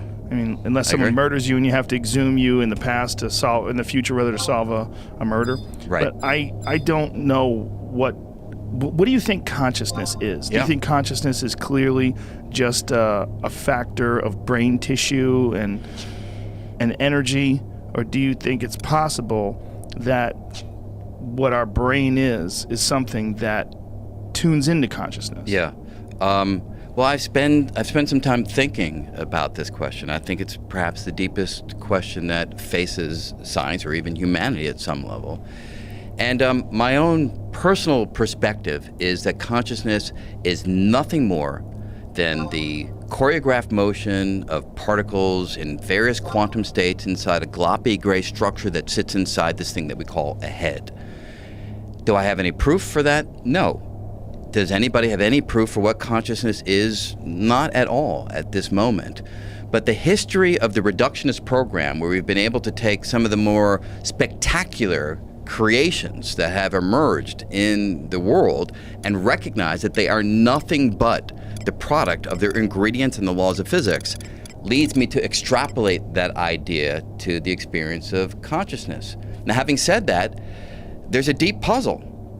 It's called the hard problem of consciousness, which is, if electrons and quarks and particles and laws of physics are all that there is, and if you buy into the fact that electrons don't have an inner world, that quarks don't have an inner world? How can it be that by taking a collection of those particles, you can turn on the lights? How can a collection of mindless, thoughtless particles somehow yield mindful experience? And that's a deep question that science has not yet answered. My own feeling is when we understand the brain better, that question will evaporate. We'll look at the brain with our newfound understanding, maybe it's 100 years in the making, maybe 1,000 years in the making, and we'll say, aha, when electrons and quarks and protons move in this particular configuration, one of the byproducts is an inner sensation that we call conscious experience. And that, to me, is the likely answer that we will find. But there are some very smart, well-respected people who go in a very different direction. There are some who say electrons and protons and quarks, they do have a fundamental proto-conscious quality. They themselves are conscious beings of a sort. Now, it's not like you're going to have electrons that are crying or quarks that are anguishing, but if you have a little proto-element of conscious experience that is imbued into a particle, and then you take a lot of the particles and put them together, the idea is that yields the manifest conscious experience that we're familiar with. I don't buy into that. Pick a position. Well, I take a position on this because I guess my view is you look out at the world, and what you do as a physicist is you move the smallest degree required to explain the phenomena that you are observing. And to move from our current understanding of the world to leapfrog to a place where electrons are conscious and quarks are conscious, to me is such a fantastically radical move that I don't consider it justified to make that move with our current level of understanding. There was a time back in the 1800s when life itself was so mystical that people basically said the same kind of thing. How could a collection of lifeless particles ever come together and yield a living being? They said that they can't. You have to induce a life force. You have to inject vital. You have to inject a life force, and that's what sparks the emergence of life on lifeless particles. I don't think any serious scientist thinks that today. I think most serious scientists say, yes, life is wonderful. Life is in some sense miraculous, but life is nothing but the particles of nature coming together to yield the complex molecules of DNA and RNA, the complex cellular structures. The cells come together to yield the more complex multicellular organisms, and that's all that it takes to have something that's alive. No life force is necessary. That way of thinking about the world has gone away. And my own feeling is that kind of progression is going to happen for consciousness. Today, it's utterly mysterious. How it is that I have this inner voice talking inside my head. How it is that I look around the world and I can see the color red and I can experience the color red. I don't just have sensors that can call that red. I mean, an iPhone can do that. I actually have an inner world where I feel that color red. Where does that come from? Hard to answer that question, but I think 100 or 1,000 years from now, we'll look back and smile at how we in this era invested consciousness with such mystical quality, when in the end it's nothing but particles and the laws of physics, and that's all there is to it. Well, what's interesting too to me is that as a human being, my thoughts on consciousness are very deep and profound, and this idea, like, what is this thing? But if I really break it down objectively, and animals have some sort of a consciousness. I mean, including they have instincts, right? They try to get away from danger. They try to survive and procreate. And we developed something far more complex in our ability to express ourselves in language. And in doing that language, or during that creation of that language, we developed all sorts of bizarre concepts. And we've developed all sorts of different ways to describe feelings and emotions and contemplate the future as well. And these things are continually getting more and more complex. If you go to single-celled organisms, work your way up to early hominids, and then get to human beings, you just see this ever-increasing form of complexity in every way. Yes. And in the way that the things see the world, of course, it makes sense that there would be more complexity. Right. But we don't think about that when we think of a parakeet. we don't think of a parakeet as being conscious, but a parakeet, relatively speaking, is far more primitive than a chimpanzee, which is, relatively speaking, far more primitive than a human being. Right. And it's just going to continue to evolve, or if we survive, things will continue to improve due to natural selection and random mutation and all the other factors, and will be something that makes this today look like primitive, the way we look at single-celled organisms or chimps or whatever. Yeah, I can well imagine that. I mean, Yeah. because we see, small changes in DNA, tiny fraction of a percent yields a radical change in what the being that has that DNA is able to accomplish. But at the same time, you made reference to psychedelic experiences. Yeah. And I trust you agree, but tell me if you don't, that those psychedelic experiences were generated by a slight change in the chemical makeup of the particles coursing through your brain and your body. Sometimes not even a change. Sometimes a lot of them, the heavier ones, are actually produced by the brain. Right. So to me, that's a great piece of data that speaks to the fact that all it is particles and chemicals coursing through a structure, because if the mind was somehow external to the physical makeup and the laws describing it, then how would the injection, say, of some kind of foreign substance, or as you say, the brain producing some sort of substance that it didn't ordinarily have within its makeup, why would that be able to have such a radical impact on conscious experience? The way I would look at it if I was trying to argue against that would be that your eyes and the organs of the human eye are taking in light, and through that light are able to perceive physical objects in the world that they would not be able to do without light. Yes. It's something that allows you to see, and it allows you to take in depth perception and understand shapes that the human mind, and particularly these glands that produce these psychedelic chemicals, when experiencing these chemicals, it allows the brain to experience things that might be there all the time. Yes. But that you cannot perceive with normal human neurochemistry. It needs to be enhanced, or the levels need to be changed and shifted.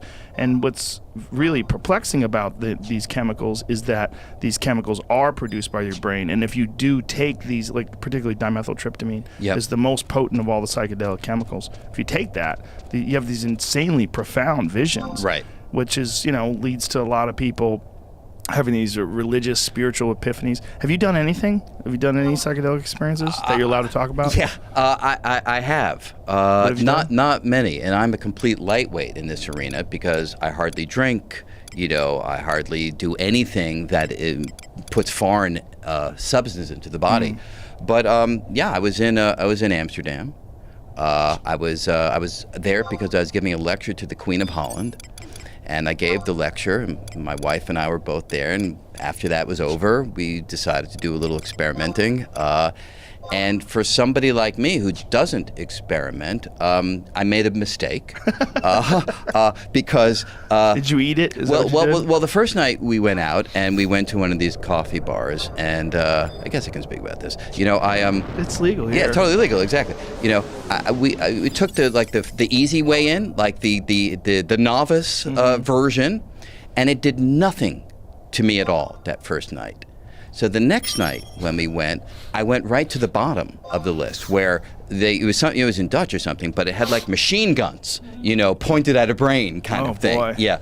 So I did that version, and it was the most terrifying experience of my fucking life. And I didn't even say that either. But we were in a club, and all of a sudden the world changed.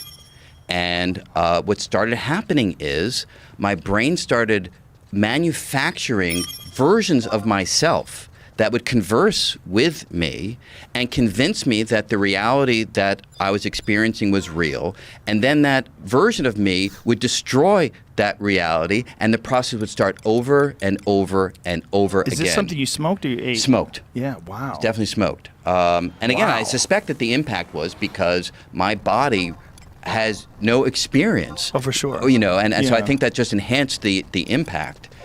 And, it was terrifying. It was utterly, I was in the hotel room, and I was clinging to the bed, and I actually said to my wife, tie me up. That sounds wrong. I meant tie me up because I'm like terrified of what I'm going to do. Right. You know. Wow. You know, and so instead, you know, she called the doctor, and she was like afraid this would be like in the newspaper because I just like give a lecture to the Queen, you know. Right. But you know, they're so used to Americans getting in over their head with this kind of experience, so it was something that they were completely used to. So you know, they sent up a doctor, and the doctor basically just gives you sugar. And my wife knew that this was an extreme circumstance for me because I don't eat any sugar. But I was like, he said, eat as much. I was like taking the Milky Way bars. Like so I'm sugar vegan. somehow or another counteracts Sugar somehow. I don't know. THC? I don't know the chemistry behind this. But sugar is the antidote. Caffeine is supposed to help as well. Caffeine can help too. Yeah, I guess. But it lasted 8 hours. Even flying home on the plane the next day, all I did is I sat on my seat and I put on the headphones, and there was a Beatles channel. And I just like listened to Beatles for like 7 hours, and I was just, you know, in this place that I had never experienced before. Now, you know, for our conversation, you know, this just made it so intuitively obvious to me that my conscious awareness is totally dependent on a few chemicals. Right. That's all that's happening inside of the head. So in a way, it was a valuable experience. It's not something that I want to ever experience again, absolutely.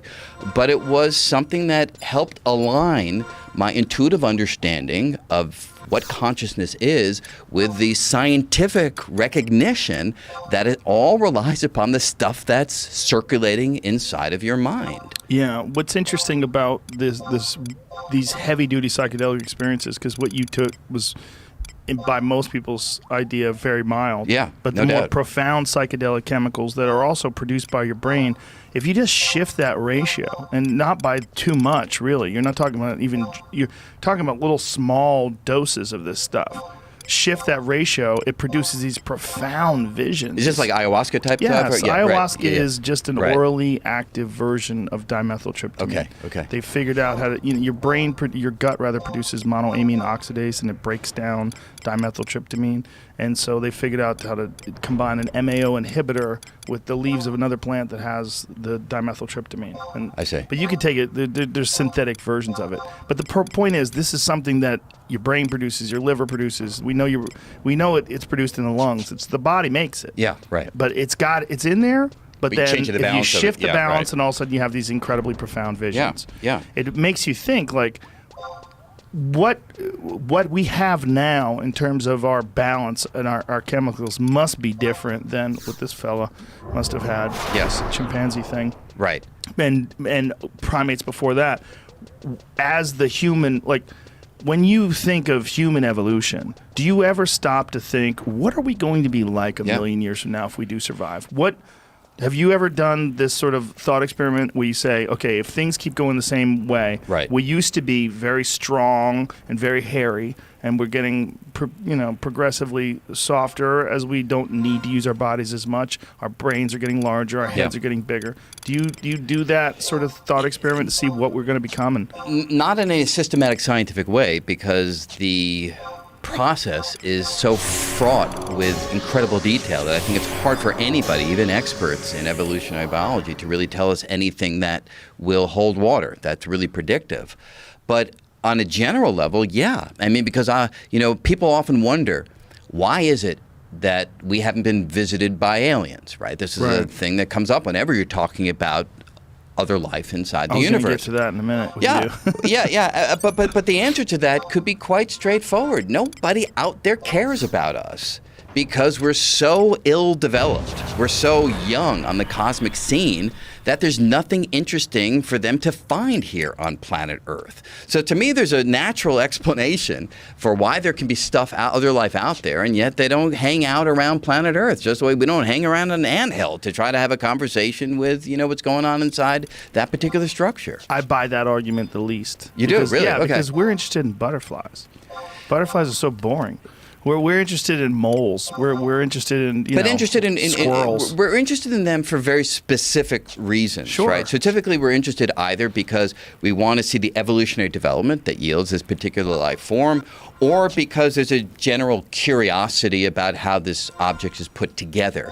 if these other beings are so far beyond us that those kinds of taxonomy questions are no longer of any interest, then hanging around here may not hold anything for them to make the journey and stick around long enough for us to notice. I don't buy that, again, for two reasons. Okay. One, because why would we assume that they're so far beyond us that they wouldn't be interested in these talking monkeys with thermonuclear weapons who dominate an entire planet? Yeah. That would be fascinating. If Right, we but found some planet Right. somewhere where people are, the politicians all lie to themselves, everyone gets video through the sky, they fly in metal tubes that hurl over the oceans, Right. they pollute the oceans and eat all the fish. Like, these people are fucking crazy. Yeah. We've got to go there and check this out. But imagine that this civilization, the notion of lording over a planet, is like us talking about, the ant lording over a grain of sand. So they may be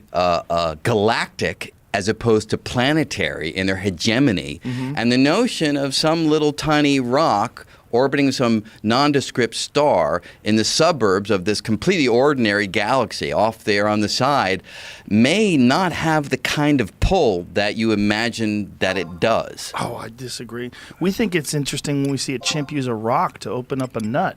We Yeah. think it's interesting that, there's an amazing photograph of an orangutan that's spearfishing. Have you ever seen it? I have seen that actually. It's really yeah. cool. Right. No, it is. He learned it from people, apparently, but Yeah. it's still interesting nonetheless. Right, but I don't think 100 years from now we're going to be as interested in Really? these kind of qualities, or 1,000 years from now, or 10,000 years from now. Well, why So- would we assume that these things that come here from another planet are more than 10,000 years Well, advanced? that's a very good question, and I think the answer to that is we look at the history of the cosmos until today, and let's just call it our universe to be concrete, 13.8 billion years.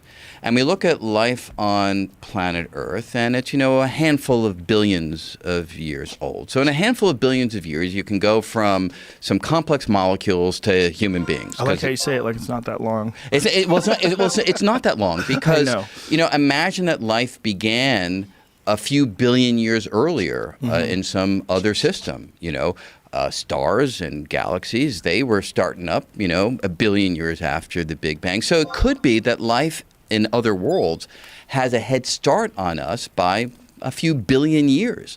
And we know what can happen in a few billion years. It can take us from single cell to us. Sure. And you can imagine from a few billion years from now into the future, it could be radically different. So to say it's 10,000 years ahead of us, that to me would be the unexplained coincidence. How unlikely that they started and we started within 10,000 years in the span of billions of years. That seems unlikely to me. Does it seem unlikely when you're talking about the infinite size of the universe, and there's perhaps an infinite number of Brian Greens Sure. out there talking to an infinite numbers of me? Good point. So you're absolutely right. We're almost guaranteed, if the spatial expanse of the universe is infinitely large, Yes. that there are going to be places where it's within 10,000 years for Sure. us. But those are going to be a very small number compared to the places where it's not 10,000 Is years. that true, or would it be an infinite number of them? Well, it'd Not be a infinite, small but, number but, at they're, all. but they're different kinds of infinities. So you mean in the space of the Yeah. exact scope of the universe itself, the small number, relatively speaking, to where we are Yeah, physically? so I would say it slightly differently. I'd say look at a finite-sized ball in this large spatial Okay. expanse. So everything's finite now. So let's get a 5 billion light year ball. Right? Okay. And within that ball, the number that are differing from us by 10,000 years will be very, very small compared to the number differing from us by, say, a billion years or a couple of billion years. So then- simply by the law of numbers, if we imagine that they're random processes that are generated. Now, there could be some physical principle that prevents life from emerging before, say, 4 billion years ago. And if that's the case, and we're not aware of that principle, then you'd be absolutely right, that we'd all be roughly at the same starting point, and there's no reason to suspect that they would be so far ahead of us. But I don't know of any such principle. But yeah, you almost have a reductionist view of this, right? Like so if you had a guess, if you had $100 to bet, has alien life ever observed us? You would say no. Well, by observed, you mean could they just turn a big telescope in our direction and gather some radio waves? But yes, I would take that bet. Because frankly, we've only been generating radio waves for the last, 70 years, so it's only a 70 light year ball around us, and within that small radius, very unlikely that there's been some alien world that's examining us. So it would have to be something that would be able to recognize our signal and visit us. Right. But don't we look at observable planets and solar systems and discover Goldilocks planets? We do. And we examine those planets from vast distances away. Yes. And wouldn't you assume that a life form that is perhaps thousands of years more advanced than us, with the exponential increase in Yes. technology, I mean, if they ever got to the point where we are, that they would see these Goldilocks planets as well and recognize that Earth is one of them? Yes. However, if they are so far away, they're going to be examining Earth as it was hundreds right. of Good point. thousands or millions or billions of Right, years ago. right. So if you truly want them to be examining us in the sense of human presence on planet Earth, then it's a much more difficult proposition to imagine that they've actually been doing that. Is it possible there's another way to examine things where you're not hampered by the speed of light?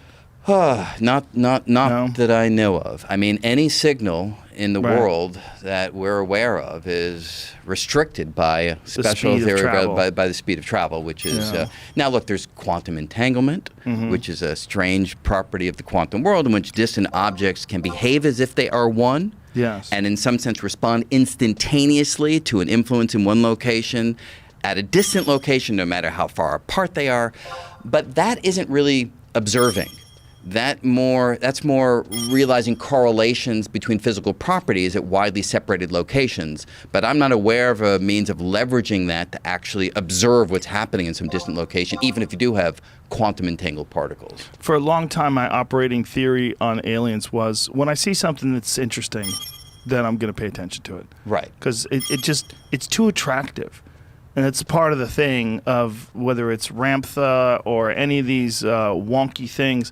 There's something about woo-woo stuff, whether it's psychics or Yeah. channelers, that's really attractive to people Yeah. in some sort of a weird way. And so are aliens. The idea that if we were visited by something from another world, some far advanced space daddy or whatever it is, that comes down here and Right. is going to show us the way, that's so attractive Yeah. that I think it messes with your ordinary ability to observe and to objectively analyze what's real and what's not. Yeah, I totally agree with that. And I think it's an unfortunate feature of the human mind that we tend to look outward for weirdness that will inject into the world more than the everyday that we experience through common everyday encounters. We want there to be more. We don't want it to be Right. that we're just on this rock around this planet and we live for a while and then we're gone. We want it to be more than that. And so we imagine that there's some answer floating out there in the cosmos, that maybe that will be brought down to Earth through our space daddy, as you refer Yeah. to it.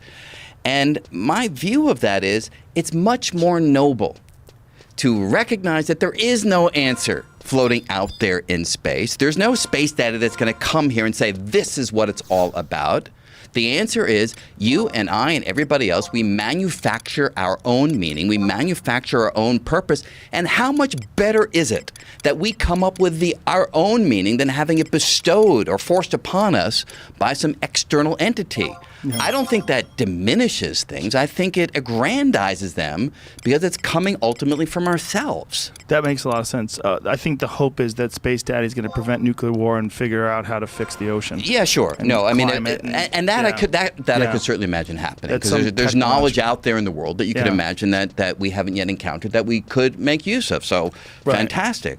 But the other thing that's worth keeping in mind, and this I think is surprising to some people, you can do a calculation as to whether consciousness can itself persist indefinitely in the universe. You can ask yourself, sure, Earth may go away, you and I, we're going to go away, we recognize all this, but is it possible that some kind of conscious being can continue to cogitate indefinitely far into the future, or its progeny continue to cogitate? And you can pretty much establish that thought itself will come to an end in this universe. Thought itself is a limited lifetime phenomenon in the cosmos. So when, at least our universe, right? Yes, so I'm going to focus just on our So universe. the breakdown of protons, when we get to that point, there's no room for thought to No, exist. that's part of it, but I'm willing to go further. I'm willing to imagine that even with the breakdown of protons, that there's some way that the particles that it spawns, electrons, neutrinos, photons, whatever, somehow through some configuration of widely separated particles is able to have signals going back and forth that allows this group of particles to think. I'm willing to posit that in order to be as general as possible. And with that assumption, you can still prove that the relentless rise in entropy that we were talking about before ensures that any cogitating being that happens to still be able to persist in this unusual realm of particles will ultimately burn up in the entropic waste generated by its own process of thinking. So the process of thought itself in the far future will generate too much heat for that being to be able to release that heat to the environment and to avoid burning up in its own waste. When you think, you will fry. Dude. It's always been interesting to me when I've really stepped back and looked at it that our ideas of the importance of thought are so egocentric when we take into consideration the vast scope of the universe and how majestic so much of we see in the cosmos that there's no thought, at least as far as we know, whatsoever. Like hypernovas, like star nurseries, all these different things that we see in the cosmos that are infinitely larger than us and responsible for life itself. Yeah. That these processes create the very elements that are needed to create life, but we're so concerned with this one animal's ability to think and ponder and create and emotions and write stories, and to us it is so egocentric because How it is ridiculously everything. Self-centered. When you think about ludicrous. the infinite universe, I mean, we are two finite beings sitting in the valley, in front of a wooden desk. It's really weird that we think about it as so important. It's everything to us. It is. And it's hard to not think in those terms. But I encourage people, and part of the point of this book is to encourage people to think in a cosmic way and recognize the point that you're making, which are we these little tiny finite beings crawling around on this planet. We're here for a brief moment of cosmic time, and that's all there is to it. And some will feel like, oh my God, that's disturbing, that's distressing. And my point is, hey, celebrate the fact that you are here for this brief. I mean, think about the collection of quantum events stretching back from the Big Bang until today that had to turn out exactly as they did for you and for me to actually exist. Each one of these quantum events, and there are nearly infinitely many of them, could have turned out that way instead of this, yielding a universe in which neither you nor I nor anybody else would be here. And yet against those astounding odds, we're here. That is cause for celebration. And you can go further. Not only are we here, we can figure out how we got here. We can create art. We can write the stories that you are referring to. We can create comedy. We can build monuments. We can create films. We can do things that inanimate objects can't.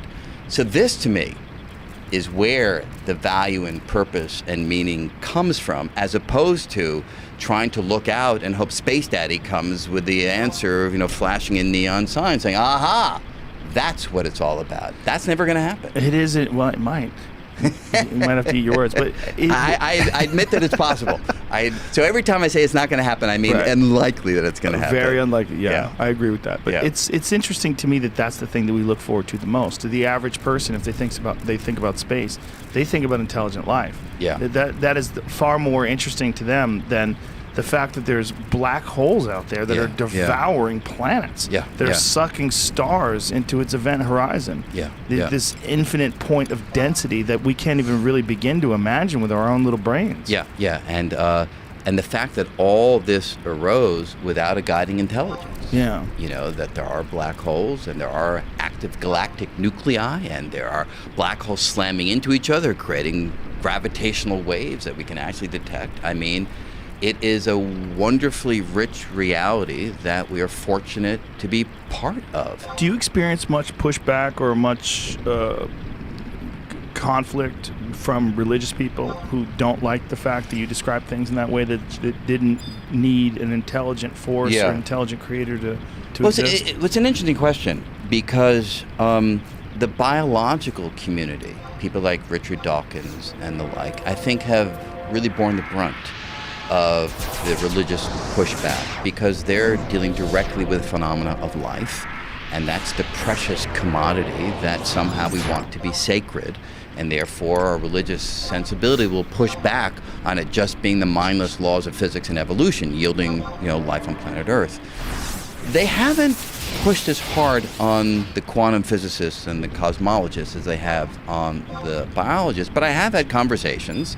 Many of them are respectful as opposed to antagonistic, where the view is that I am wrong-headed, that I am missing the point. And some of these religious folks are fantastically accomplished scientists. That's weird. Yeah, I mean, I went to a gathering. I think I can talk about it now. It was closed-door gathering. You weren't meant to describe it. Hope you don't get sued by this one, Yeah, too. that's right. I'm really opening myself here. I thought it was called Science and the Spiritual Quest, and it was a bunch of scientists that were being brought together. And I thought it was going to be an interesting but ultimately one-note meeting. I thought everybody's going to basically say the same thing. There could be a God, there's no evidence for a God, we've got the laws of physics, and we're going to just press forward under the assumption that physics is all there is until the clouds part and God reveals him or herself or itself to us, and at that point we may change our tune. It was not one note. I was the only person who had that perspective in the room. Everybody else was coming at religion from a very different way of thinking about the world. In fact, there's one Nobel laureate in the room who got up and sang psalms as part of his presentation. And I was sitting there and I was like, what is happening here? This is so unexpected to me. And what it really meant was I was so close-minded into the varieties of religious engagement that happen in the world. And it opened my eyes. And there's one Nobel laureate in particular, I did say to him at the end, I said, when you look at me and you hear my view, what do you think? And he kind of put his arm around me in an avuncular way and said, you're a real smart guy and you don't understand the true reality. And I think ultimately you will, because you're open-minded and you're on a journey, and I hope that your journey will finally take you to the place where I have been for many years. That was so unexpected that this Nobel laureate, who I respected for his concrete mathematical and experimental work, saw the world completely differently. Now, was there a from me. spectrum of belief? Yeah, absolutely. Yeah. Absolutely. But I was the one who was far The only out. one. I was the one who You was were untethered. Yeah, I mean, I came in there, I was like, whoa, and now clearly they arranged the meeting to have a spectrum of perspectives. I mean, this is not something that was randomly designed and it just so happened. But it was an eye-opener. And from that, I went to read. Do you know William James's book, Varieties of Religious Experience? No. Yeah. So it's a book that William James, a great psychologist, wrote in 1902. And it was based on a series of lectures I think he gave in Scotland. And it is the most heartfelt and rational approach to religion and science that I think has ever been written. And yet most people don't know much about it. Because what he does is he goes through and he documents through his own research and through reading biographies and interviewing individuals the vastly different ways that people think about religion and why they think about religion and the value that religion has in their lives. And when you read that book, it doesn't convert me. I haven't changed my views on whether or not there is a God, but it has changed my views on the value of a religious sensibility, the role that it plays in people's lives. Now, look, it can be, you talk to people like Sam Harris, and it's a destructive force in the world, and it has been a destructive force in some ways. But that's not the full story. Right. A fuller story is that for some individuals, it gives a connection to a historical lineage that's deeply valued. For some individuals, it puts their life in a larger setting that allows them to be in the world in a more productive way. So there are a whole range of roles that religious engagement can play. The problem is when you start to pit it against scientific insight, then you run into trouble. But religion was never developed to give us factual information about the world. Religion will never give us the electron magnetic moment to 9 decimal places. That's the purview of scientific investigation. And if you can keep these straight in your mind, there's a definite and powerful role for a religious sensibility in the world. Yeah, I feel like it gives people in a lot of ways a scaffolding for ethics and morality, and allows them some alleviation of anxiety. Yeah, It gives exactly. them a feeling of purpose. But like you said, as long as it's not conflicting with rigid scientific reality, Yeah, like right. provable scientific reality. Yeah, and I got to tell you, it's a funny thing. You know, Richard Dawkins. I don't know. Have I've you had had him him on the here, program? yeah. So you know that his MO in the world is very anti-religious. Yes. I think he would agree with me on that. I don't want to put words into his mouth. But I did a event with him in New York, the Beacon Theater. I don't know, it was maybe a year ago or something like that. And it was very interesting because in a one-on-one conversation, his views were very similar to mine. I felt, look, we don't agree in totality, but I was saying to him, there are times I go around the world and I will do things that are utterly irrational. I'll knock on wood for good luck. I'll speak to my dead father. I know that he's not really there. I'll pray to God on occasion if I think that I could use that backup. Not because I think there's some bearded individual in the sky. It's just a behavioral tendency that I find to be comforting and useful. And I said this to Richard. And he said, I totally get it. I was like, what? He was like, I totally get it. He said, in fact, I don't like to sleep in a house that has a reputation as being haunted. you know, and for me, it was such a beautiful human moment. It was such a beautiful human moment where we were just like being human beings. Right. And he said, we're both sinners. And I agree. We are both sinners in that sense because we know how the world works. We know this doesn't make any sense. And yes, it's still part of somehow how we behave in the world. And I think there's a value to recognizing that that is what it means to be human. You will engage in the world in ways that are not necessarily strictly adhering to some rational perspective of how the scientific world operates. I would love to see Richard Dawkins outside of a haunted house saying, right. I'm not going in there. Yeah, exactly. You know. Yeah. So you know, it's all just to say Yeah. that I kind of feel like there are many pathways toward insight in the world. There are many ways to live a life. Mm-hmm. There are many ways to come to terms with our own impermanence. And it's not as though something is right or something is wrong. It's a question of, is it useful to you?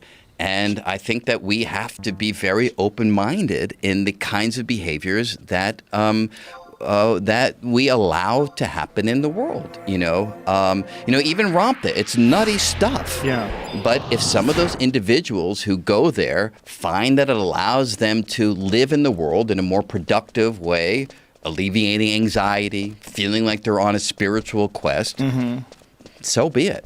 You know? That's the thing. It's hard for people to understand if you're not in that space, that headspace that they are. You don't need this structure. But for some people, even Scientology or something along those lines, it seems loopy on paper, can provide them with legitimate structure and benefit their lives in a tangible way that they can describe to you. Yeah, exactly.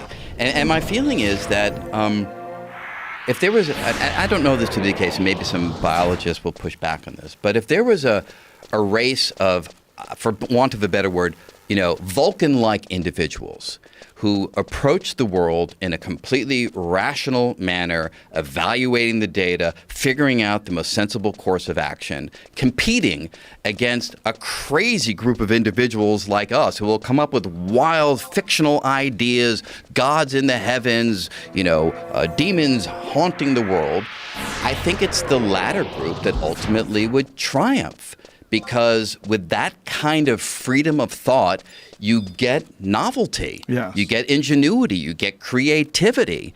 And so I feel as though this is part and parcel of who we are and why we have survived. And to sort of come at the world with a scientific club that's meant to smash away anything that disagrees with the scientific worldview is an unfortunate way of looking at the world. Yeah, there's something about creativity that it doesn't necessarily have to abide by any laws of logic, and it can still be beneficial. Yeah, and that's why it's so stunning when somebody comes up with something. It's like, where did that come from? It didn't come from a rational approach to working out, Brahms' Third Symphony. It emerged from the churning emotions of an individual who happens to be made up of trillions of particles guided by physical law, responding to the environment, which is impinging his senses with an incredible array of influences. And through that whirl emerges this spectacular piece of music. That's breathtaking. Yeah.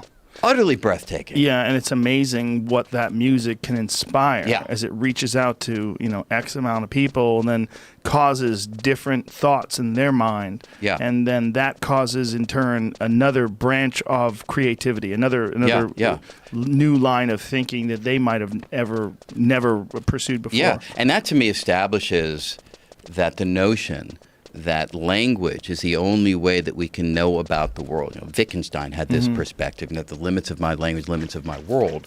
That seems to me utterly wrong.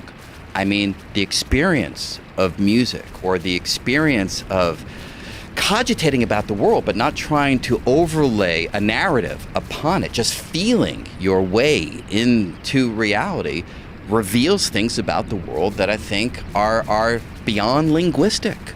Do you ever listen to music when you're pondering an equation or whether you're going over a problem? It's an interesting question. When I was in college, I couldn't have any sound on when I was trying to, say, learn quantum mechanics or relativity. I would find that it would capture my brain too fully, and I couldn't focus on the equations that I was trying to understand.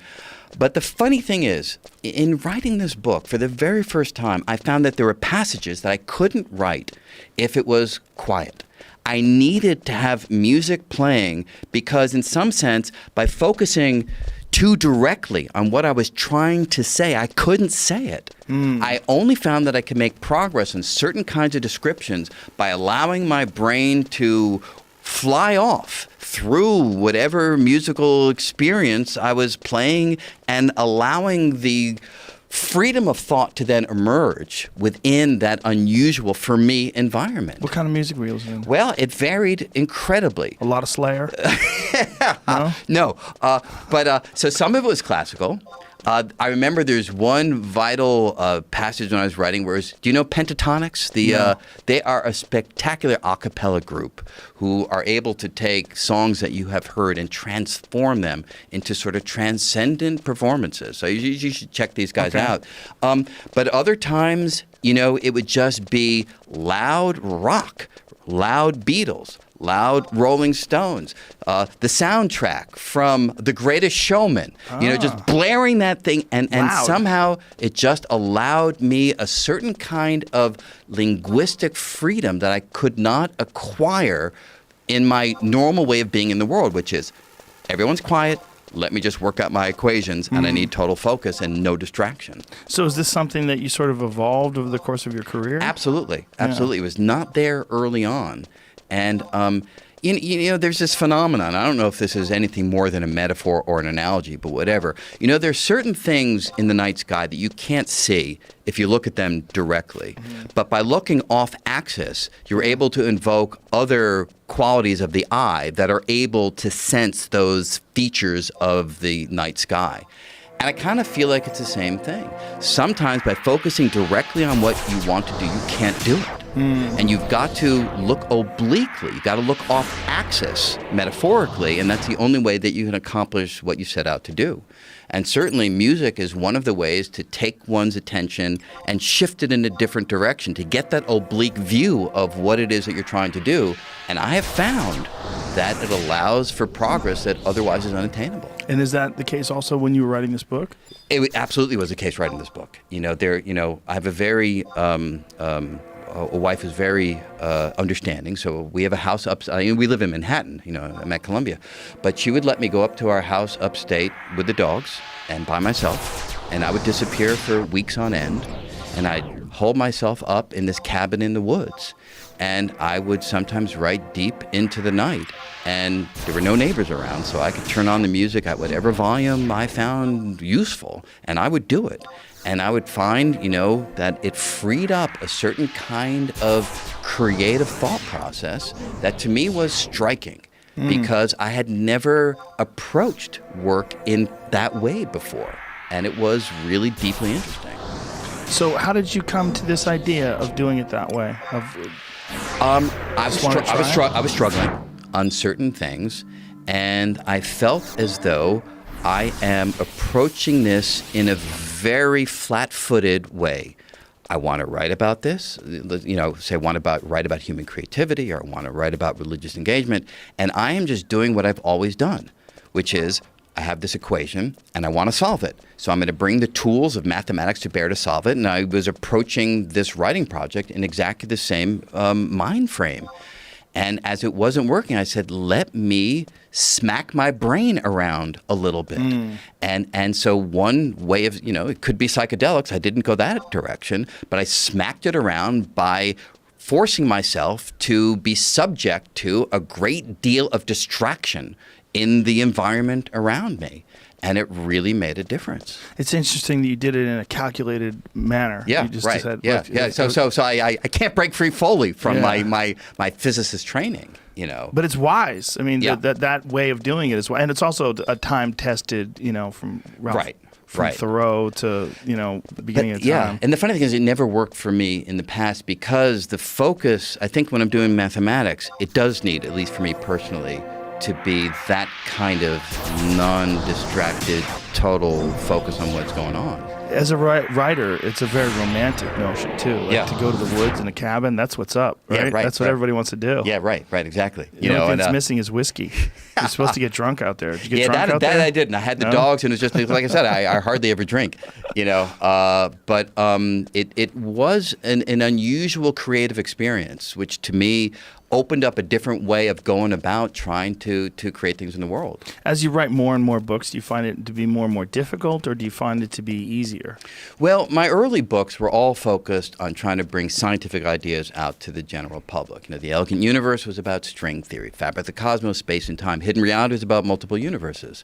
And so in that role, I'm basically trying to translate from the cutting-edge research into ordinary human language so that people who don't want to go to graduate school can get the basic idea of what's going on.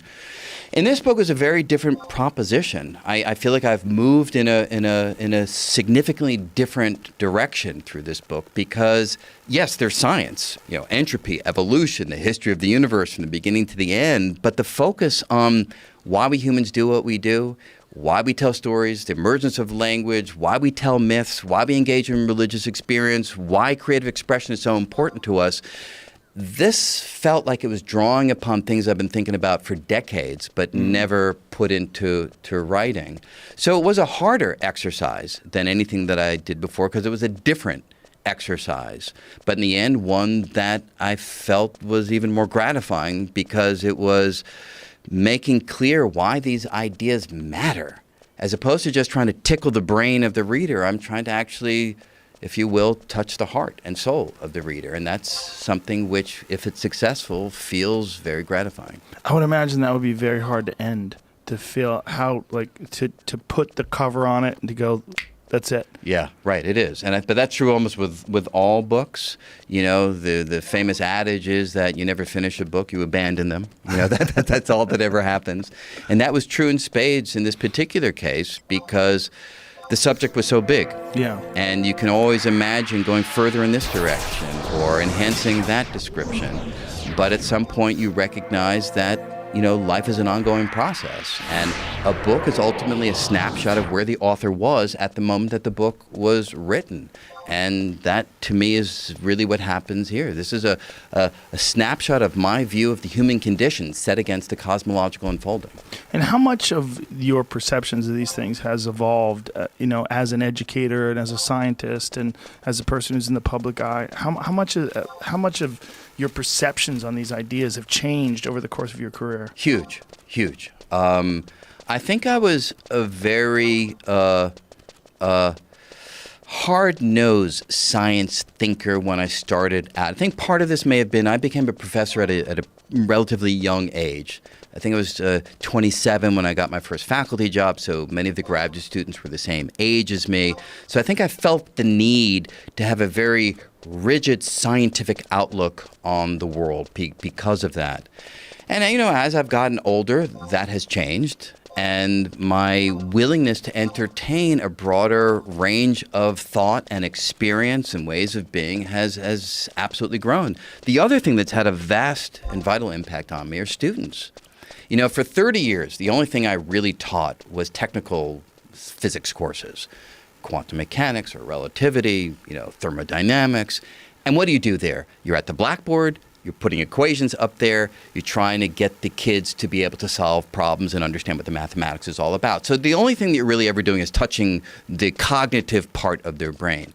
For the last few years, I've been teaching a course, the students didn't know it, that's actually based on this book. So I wanted to try out the ideas with young minds. So I taught a course at Columbia called Origins and Meaning.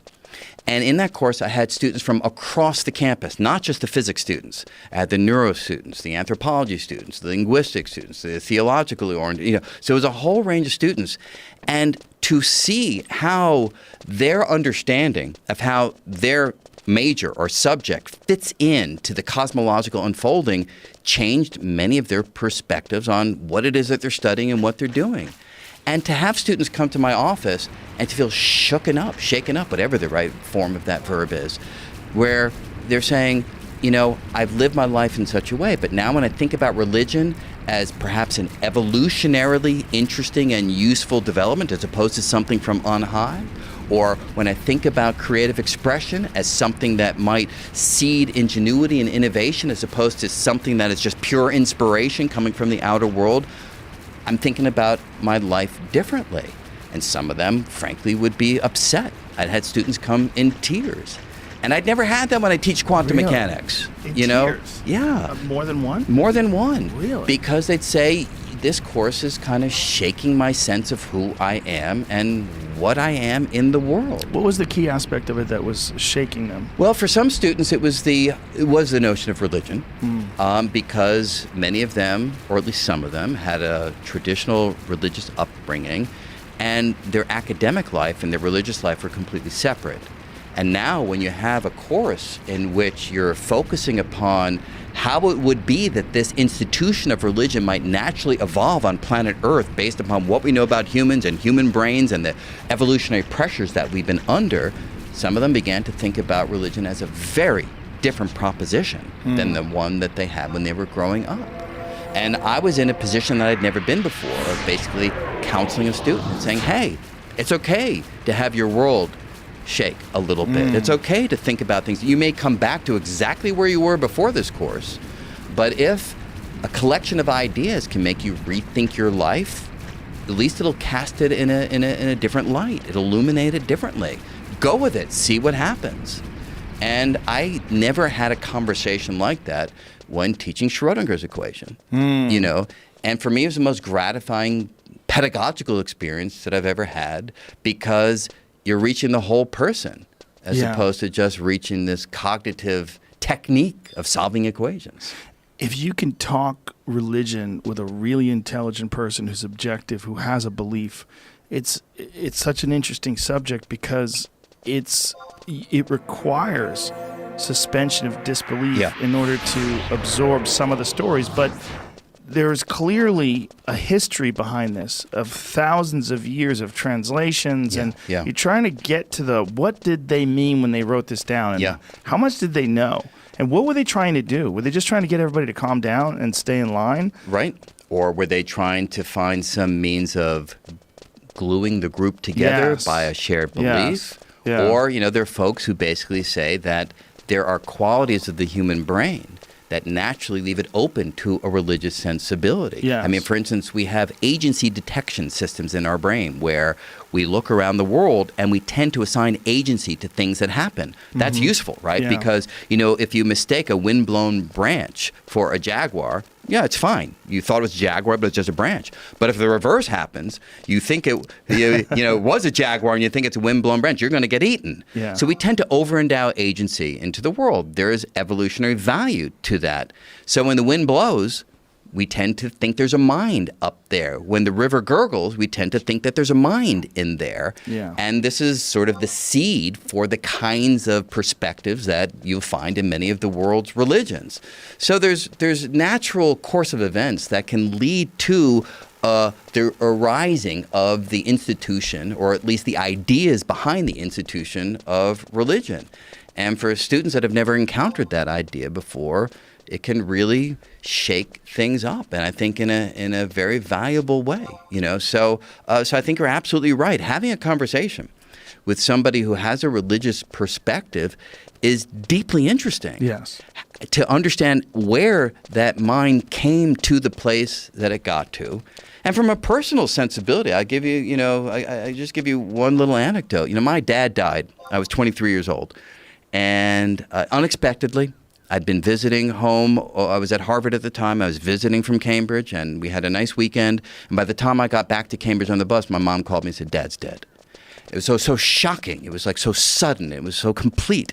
And I remember I went back home, and my dad was not a religious man, but we knew that he would want to have a religious ceremony, and we did it. And we had, a minion of Jews coming to the house to recite the Kaddish prayer, because we weren't religious. We didn't know what we were doing, And I had no idea what these men were saying. But it was deeply comforting. In fact, I didn't want to know what they were saying. To me, it was just a collection of ancient sounds. But the sounds connected me across the generations to a culture that had been extending back 5,000 years. And in a moment of crisis, that was a very comforting and useful connection to have. Yeah, that is where I find people get the most out of religion, in the fact that it brings communities together in this sort of cohesive ritual where everybody acts together and everybody, you feel like there's completion to it. Yeah. Like you're putting someone, you're putting someone into perspective, and you're doing so with this religious ceremony. And when large groups of people get together and engage in a ritual behavior, something magical happens. I've spoken to evolutionary psychologists like Steve Pinker, who's a wonderful thinker. I've had him in here too. Yeah, okay. And Steve is skeptical that this kind of ritual behavior can yield the kind of cohesive bonding that some people suggest that it does. But you probably have, but I have on occasion engaged in these ritual behaviors, mass drumming and movement, and I gotta tell you, you are quickly, I find, transported to a place where you are now part of a collective, and you feel yourself melting into the group, and you are one. And if you've never had that experience, I think it's something that you should have, because I think it's a vital part of our heritage. It is part of how we got to be who we are. Yeah, there's something about group acceptance and a group of people acting and doing something together that does create this very strange bond. Yeah. It doesn't necessarily exist amongst individuals. It's a weird bond. It is a very weird bond because it has nothing to do with the individuals, nothing to do with the personality of Jim or Mary. It's irrelevant at that point. It's somehow joining you together into this massive humanity that's all engaged in the same practice, and somehow you feel as though your identity melts into the larger whole. I don't know why it happens. There's negative aspects to that sort of thinking. Course. Or that mob mentality. Of course. Like, have you ever been in a situation where things got chaotic and you really had this feeling like anything can happen at any moment? I've seen it happen. Yeah. I've never been part of it. But it's very weird. But I have There's a sort feeling in the air. Yeah, I have an analogous one, which is, my brother is a Hare Krishna. Whoa. And so, he is 13 years older than me and left college in the 60s, which was a tumultuous time, and went to Europe and ultimately joined into what many people think of as some kind of cultish activity. Yeah. And so, but he's not a cult thinker. He's an original thinker. He's a brilliant thinker. And yet, within this group mentality, you can imagine a certain kind of group think can take over. At least people imagine that this happens. So, yes, it has positive aspects and it can have negative aspects.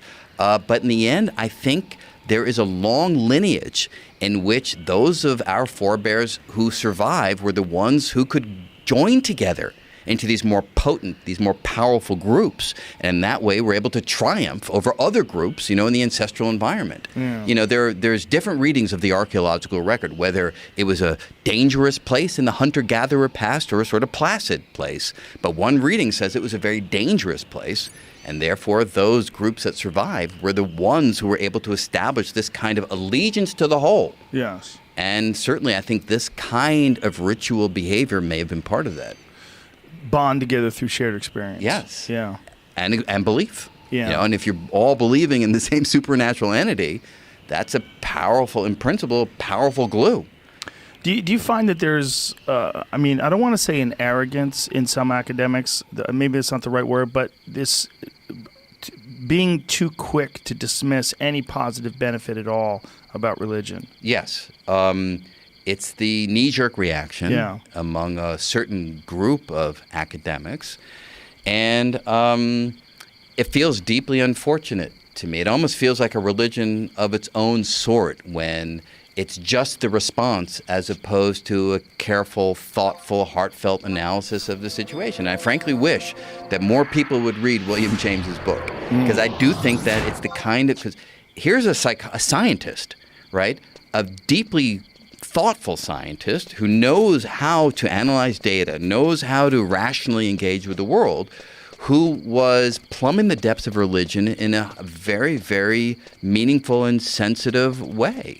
And by the end of these lectures, I think it's lecture number 20 or something, he describes religion as this, as something that helps the journey toward the terror and the beauty of phenomena. He describes it as the voice of the thunder, the gentleness of the summer rain. He describes it in terms of the sublimity of the stars. And this kind of transcendent approach to the religious experience, I think, brings it out of the academic guise that is often thrown upon it, which is something that is contravening everything we know about the world.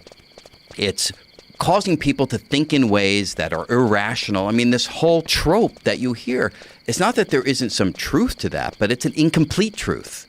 And if you're willing to approach religion in a way where you discard the pieces that offend you, throw away the parts that you think are utter nonsense, only keep those aspects that are useful to you in your life, then there is a place for it. Well, I think therein lies the problem with a lot of people. They're not willing to do that. Right. This need for suspension of disbelief troubles them so much that they feel like fools if they buy into something. Right. And we're also dealing with all religions except the ones that are super questionable, like Scientology or Mormonism, right, that are very old.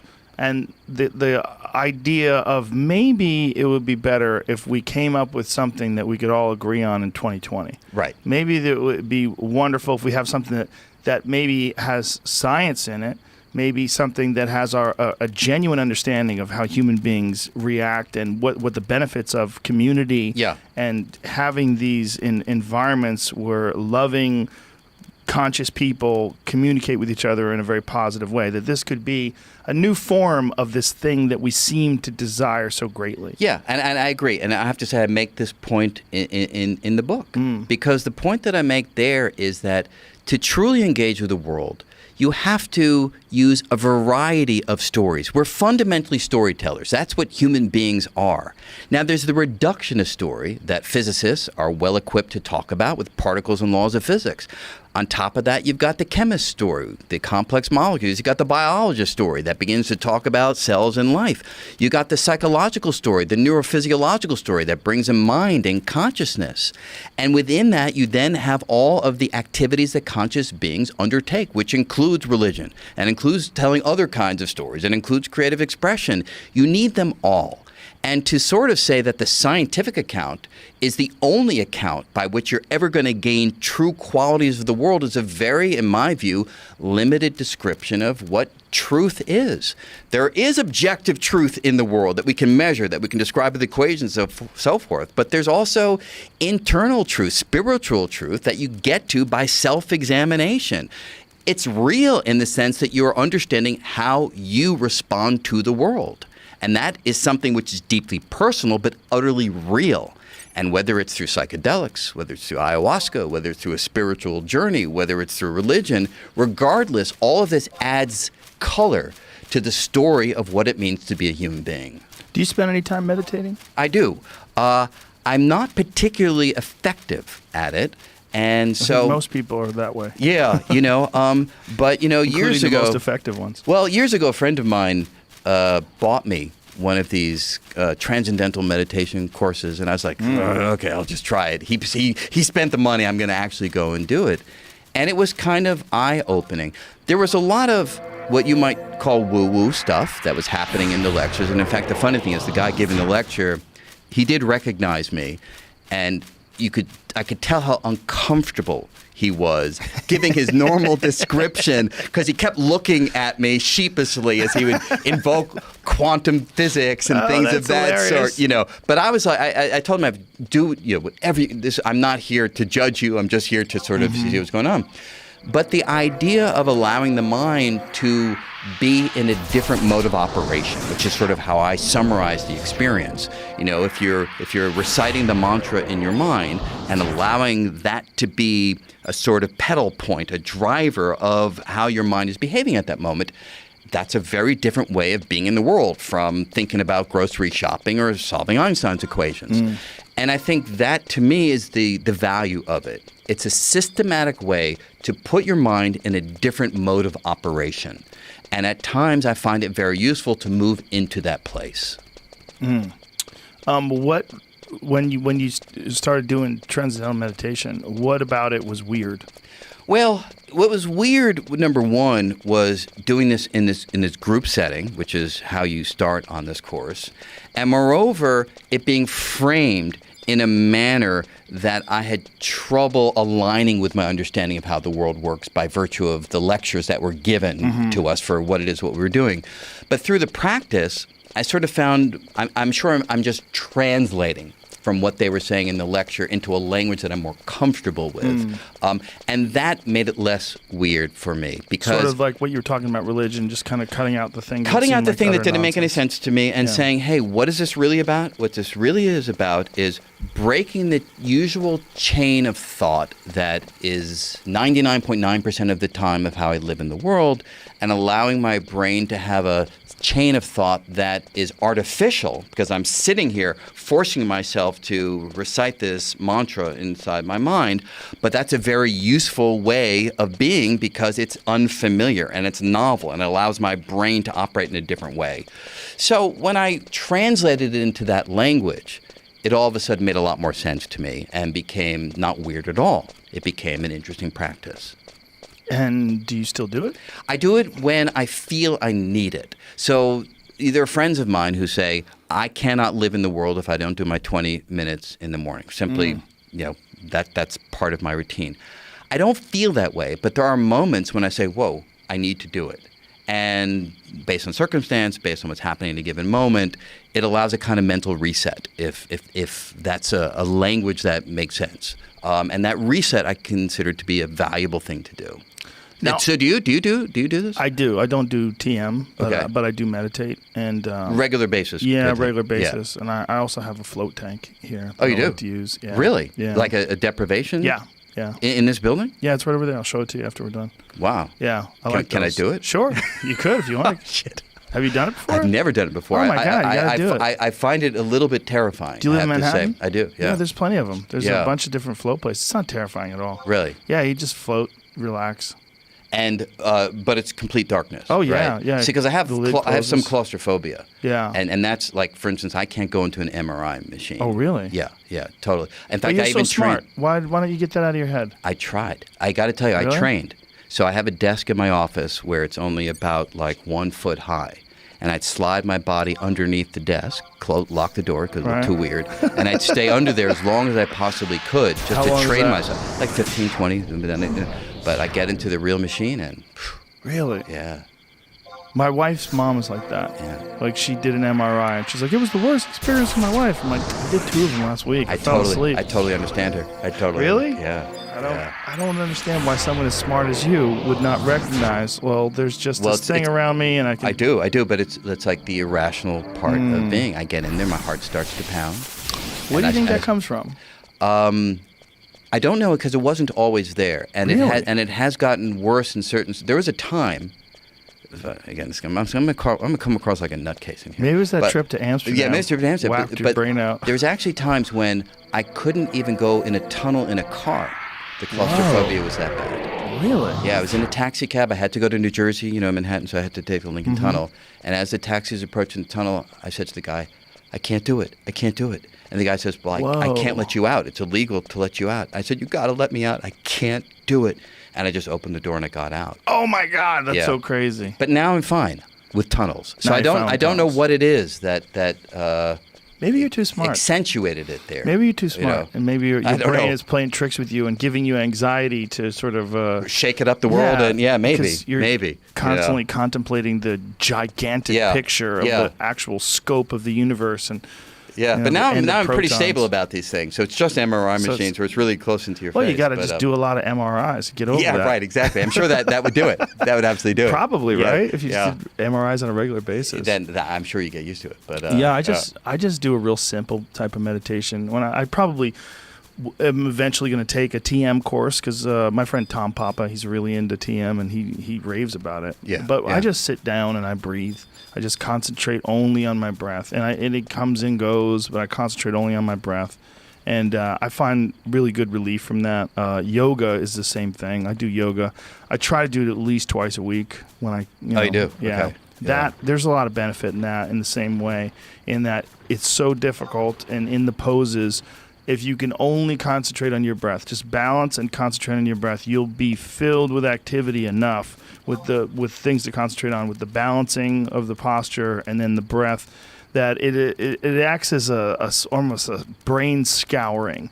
It cleanses the mind of unnecessary anxieties Yeah, and a lot of other just. But you've been doing that for a long time, or is this a I was doing recent? it. No, I've been pretty steady for the last 4 years. Right. Yeah. Yeah, my wife does a lot of yoga. She keeps telling me that I need to do it. It's great. It's great. It's great for the body as well. And I think the more comfortable your body is, the better at least for me, the better my mind works. Yeah, I have little doubt. Do you doubt about exercise? that. For the last year, I've been doing Peloton bike. That's so good. But then I herniated a disc in my back, and so for the last 2 months, I've basically been unable to move. So How did you do that? How'd well, herniate disc? I think it was throwing out the Christmas tree. Oh, okay. that makes Bending sense. and and my 92-year-old mother has used this opportunity to say, because we're Jewish, going, we weren't allowed to have a Christmas tree going up. This is meaningful right here. That's funny. But my Christian wife is all too happy that I'm flexible on that count for sure. What is going on with your back now? Yeah, well, it's bad. It's bad. Yeah. Did you get an MRI? I did get an MRI. You went through They the can sort of machine? see it. Yeah. Yeah. So I'm. Is it pushing against the nerves? pushing against the nerve? Yeah. Have you heard of something called Regenikine? Do you know what that is? No, I don't. Regenikine is something that I used for a bulging disc, and it's incredibly beneficial. It was created by a doctor in Germany, and it was illegal in the United States until a few years back. They moved the process over here. It's not covered by insurance, but it's very, very beneficial for that. And what they do is it's essentially a more advanced version of platelet-rich plasma. So they take your blood out, they do this process. It takes about 12 hours, and then they re-inject this serum. They take the serum out of the blood. It looks like this yellow serum, and they inject it directly into the areas. And it's So the right most- into the spine. Then, right into yeah. the area where the spine is bulging. So I see. and it allows it to relax. It's the most potent anti-inflammation drug that they can use. So it's like instead of cortisone, which is what they've been talking about. Exactly. Well, cortisone can help you as well. It can Yeah. at least provide temporary relief. But what this does is actually heals the area. Really? Yeah, it's very beneficial. I had a real bad bulging disc in my neck that was making my hands go numb. So my toes are numb. Yeah. Yeah, right. Yeah, but they can give you Wow. relief, and it's in Santa Monica. There's a place called Lifespan Medicine. I'll connect you to the Yeah, doctor. please. at the I'm end so of this. curious about what I just to sent do. a friend of mine Yeah. there. He had Yeah. a real problem with his neck. Within 2 weeks, it was better. He got hit by a car when he was on his motorcycle. Oh, My friend God. Dean Del Rey, and he was really fucked up. His back was so bad that like we were at the Comedy Store, and I'm like, people came near him, and he tensed up. I go, "What's the matter?" He goes, "Dude, my neck is so messed up. If somebody bumps into me, I'm in sharp pain." Yeah. And I'm like, "Really?" And then he started describing it to me. So I said, "I've got the thing for you." and I sent them to this place. Regenicane's amazing. I've had it done several times. Regenicane, I got to check that Yeah, out. I've had it done on my lower.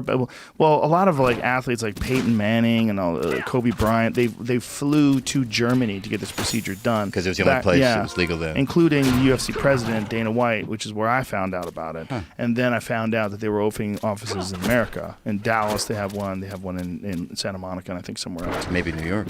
Maybe. Yeah. But it's an amazing procedure. I mean, it really is super beneficial, particularly for that kind of an injury. Yeah, because it's been tough. I mean, for instance, I can't sleep because there's no position. Yeah. That, Now the value of that is I have done so much reading over the last 2 months because I'm like up half the night and I only conk out when it's like utter exhaustion. But have you used spinal decompression? Have you ever done any of that? I did. I went to this physical therapy place where they put me up on pulleys and it kind of pulled the feet, I guess, away from the back. It wasn't like being stretched fully, but your own weight was causing the vertebrae to separate. Did that help you? Huge relief. Yeah, you can get a small inversion table. And there's I a was thing thinking about called that. Yeah, well, I have one out here you could try too. Yeah, I have a I'd whole love to gym try out it. here. There's another thing called the reverse hyper machine, and the reverse hyper machine was created by this. He's a very famous power lifter named Louis Simmons, and Louis had this idea. He's a very brilliant guy, and he had this idea that they were trying to fuse his discs. He had a bulging disc, and he's like, "Well, a disc is compressed. Like, how do you get it to decompress?"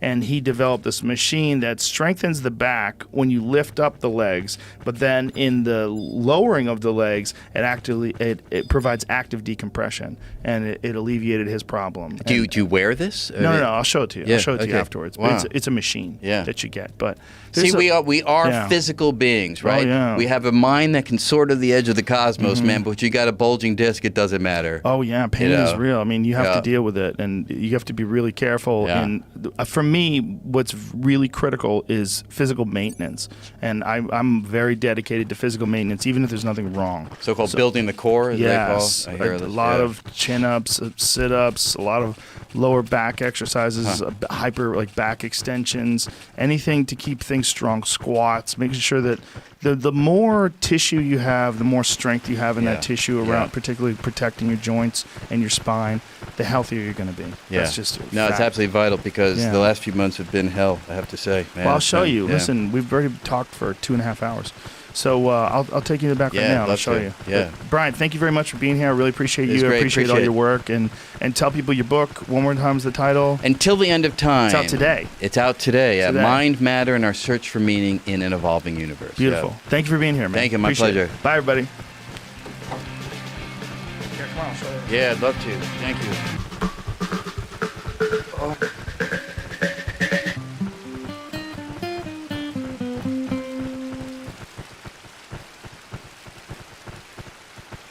Here we go. And boom, we're live. Graham, great to see you again. Nice to be back with you, Joe. And we were just talking about your new book, America Before, that there's two versions of it. There's one version, and then there's a newer version that's a Barnes & Noble version that's specific to Barnes & Noble that has an extra whole chapter in it. That's correct, yeah. Yeah, and so they can get that at Barnes & Noble. I'm just trying to keep bookstores alive, man. They're on the way out. I think it's really important, and that's one of the reasons that I did this, because I had finished the book, and then Barnes & Noble came to me through my publishers and said they would like to do a special edition of the book, but in order to do that, I needed to write them some extra material. And I had a lot of material that I hadn't put in the book, and I thought, well, this is an opportunity to put that out there. Beautiful. So if people want that, it's a little bit different, and there's a small gold square. Okay, so first of all, my website, grahamhancock.com, has a page about America Before, and the link to the Barnes & Noble edition is there, as well as the link to the standard edition, which is on Amazon and iTunes and all kinds of other places. So grahamhancock.com and the America Before page, the link to the Barnes & Noble edition is right there. All right, there it is. So how is this, before we even get into the book, what is it? Go to Talks and Events. Okay, we're on the Graham Hancock website. No, go to books. Go to books. Go to America Before. Bam. There it is. Go to United States. You can see Amazon, Barnes, and there's Barnes & Noble. Special edition. Special edition. Click on that. There you go. And then the ebook as well. The ebook is available. The audio audiobook, which I read myself, is available there. And then if you scroll down, Oops, that shouldn't be there. It's damn pop-ups. Damn Sons pop-ups. of bitches. I am so happy you read it yourself. I get angry when someone else reads someone who I'm like, come on, he can talk. Yeah, I enjoy reading my books myself, and what I've learned from feedback I get from audiences at presentations is people like me doing that. Oh yeah, for sure. Yeah. Yeah, 100%. It's just weird when someone else is talking in your voice. Like, hey man, I know you're not Graham. You know that I write fiction as well as Yes. nonfiction. Yeah. And the one thing I can't read is my fiction. Really? Because fiction requires accents. You really need an actor Yes. to read a fiction book who can get into the different characters. But for a nonfiction book like America Before, it's very straightforward for me just to read it myself. I agree. I'm a tremendous Stephen King fan, but when I read Stephen King's books where he reads them or listen to them when he reads them, they're terrible. He's awful at it. I don't think a novelist should read their own novels. I think that's a job for an actor. Oddly enough, I've just been reading Stephen King's Dark Tower series. Yeah. Very near the end of the 7th volume of that. Yeah, I'm just a giant fan of his, but Me man, too. when he reads it like he's just reading it. Yeah. It's like, oof, this is rough. It's hard to get behind. Anyway, America Before.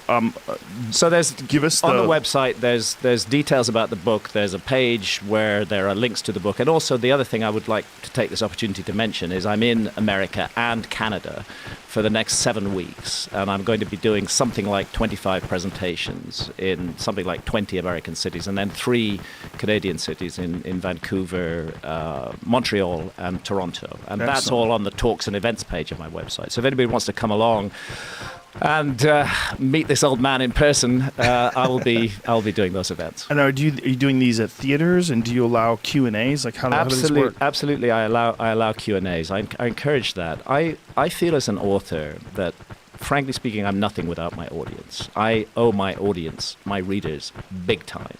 And what I try to do at events is to give back as much as I can. So if people want to take pictures with me, I am absolutely up for that. I don't understand why anybody would want to do that, but it's fun. It's kind of fun. And when people want to come to the desk where I'm signing and ask me personal questions, I'm ready to do that. Sometimes on the British book tour, which I just finished, I was behind in the event space for 4 hours after the event finished. Wow. Signing and taking pictures. But it's a joy. It's a really opportunity for me to interact with the people who actually make my work matter. So That's fantastic. Beautiful. So what inspired this? I know there's always been, well, first of all, we should just say, for people who don't know, you have been at the front of the line for decades, talking about these lost civilizations. And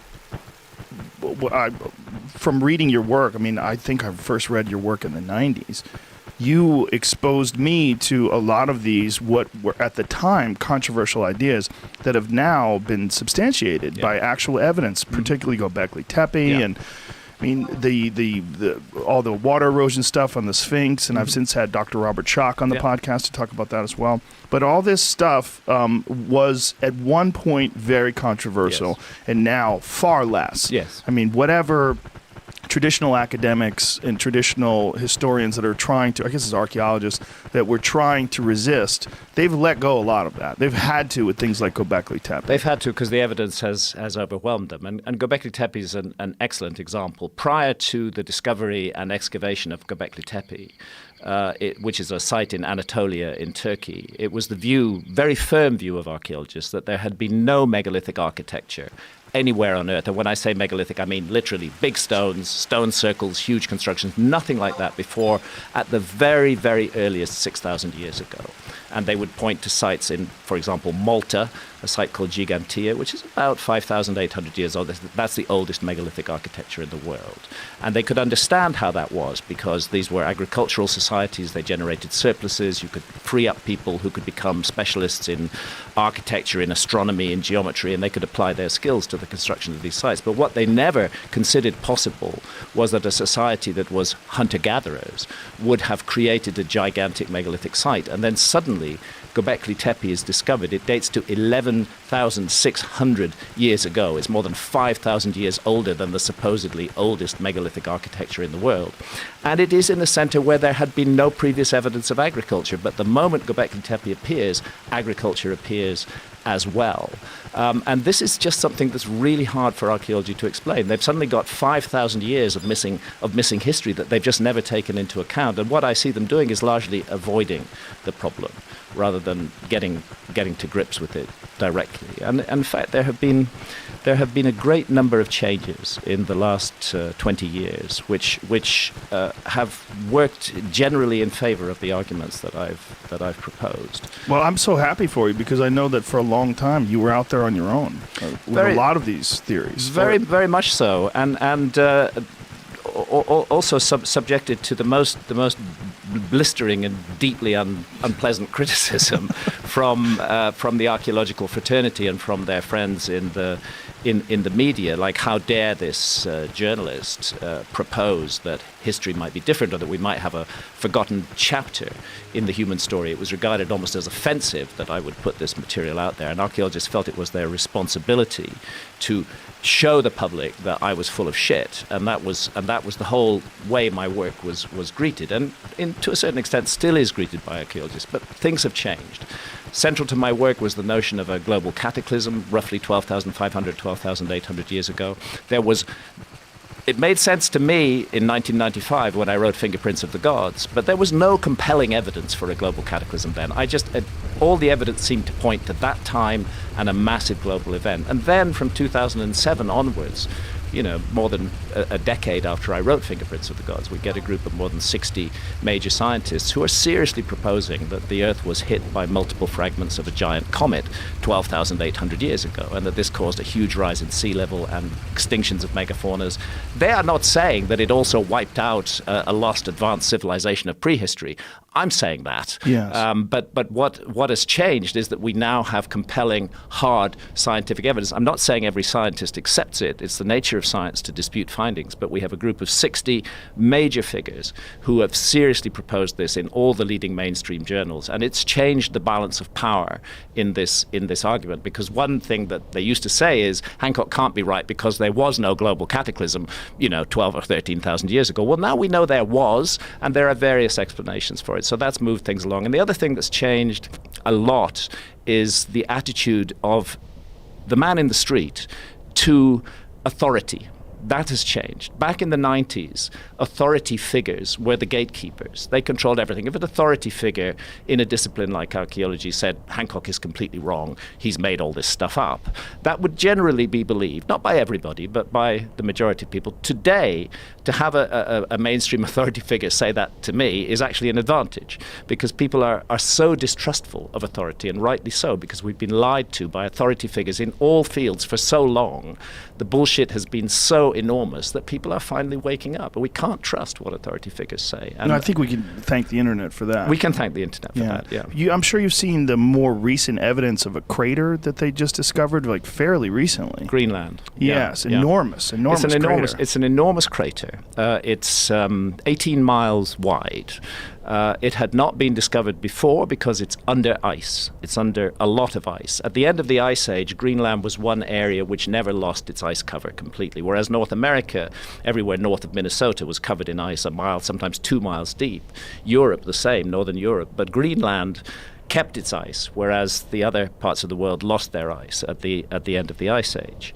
And what's interesting about Greenland is there's already evidence of comet impact in Greenland, which goes back to papers published in the Proceedings of the National Academy of Sciences in 2013, that they found what are called impact proxies in Greenland. In other words, nanodiamonds, carbon spherules, and evidence of a lot of platinum and iron was found in a layer in the ice dated to 12,800 years ago. But the next development, and you're absolutely right, and this was just a few months ago, was the discovery of this humongous crater in Greenland, and evidence that it was caused by an iron impactor of some kind. Now, dating of it, I would be irresponsible to say that crater definitely dates to 12,800 years ago, because the work has not been done to prove that yet. But what I can say, and what the specialists who have explored and excavated the crater are saying, is that it's recent. They can say for sure that it happened during the last ice age.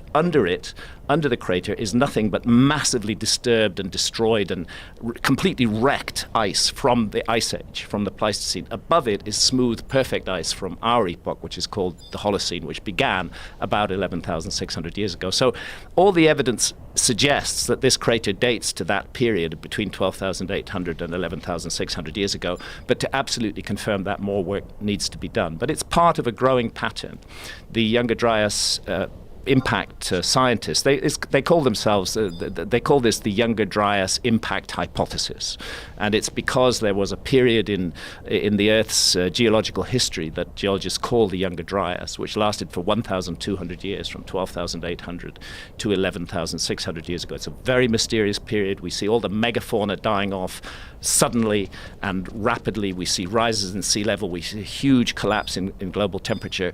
It's a cataclysmic epoch, and what is becoming clearer and clearer is that the evidence that a comet was behind it is extremely strong. And as more and more evidence comes in, we realize how widespread it was. So they found evidence of the impacts as far south as Antarctica now. Previously they were focused very much on North America. Now as far south as Antarctica, as far east as Syria. This was truly a global event, and it changed the world. And I think, and it's my case, that it wiped our memory of a previous episode of human civilization, that right at the epicenter of this cataclysm was a civilization that we would regard as advanced, not a simple hunter-gatherer civilization, which was utterly wiped out in this cataclysmic event. And I should say, for anyone who's really fascinated right now, please maybe pause and go listen to the two that you did with Randall Carlson, yes, where it really goes into depth about the impact, the evidence of these impacts, yes, the evidence of the very quick demise of the Ice Age,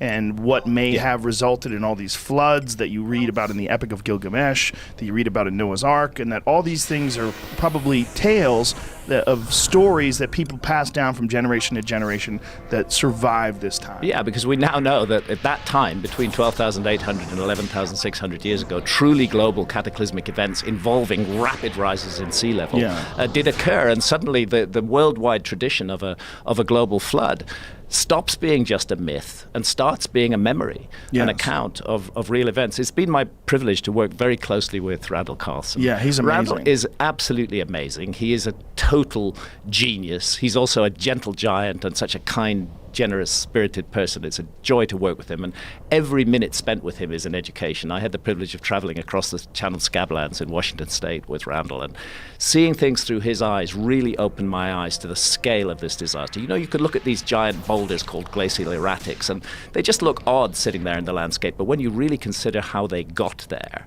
that they got there in icebergs the size of oil tankers, that were carried on floods that were at least 500 up to 1,000 feet deep, that were tearing through the channeled scablands, literally ripping the landscape apart. Then the icebergs would ground on valley sides, the flood waters would recede, the icebergs would be left there, giant icebergs, and as they melted away, they revealed the rocks that they had enchained that were caught up within them, and they're scattered all over the landscape. And you look at that and you think anything that was underneath that 12,800 years ago is gone completely. There can't be anything left of it at all. Utterly, utterly destroyed. And I would encourage people that are interested in this to please watch the YouTube videos of it, because Randall provides all sorts of video and photographic evidence where you can take a look at the landscape and you get a perspective of how immense this destruction was. Yeah, it's really important to see that, because it's easy enough to talk about floods and cataclysms, but actually to see its effect on the landscape directly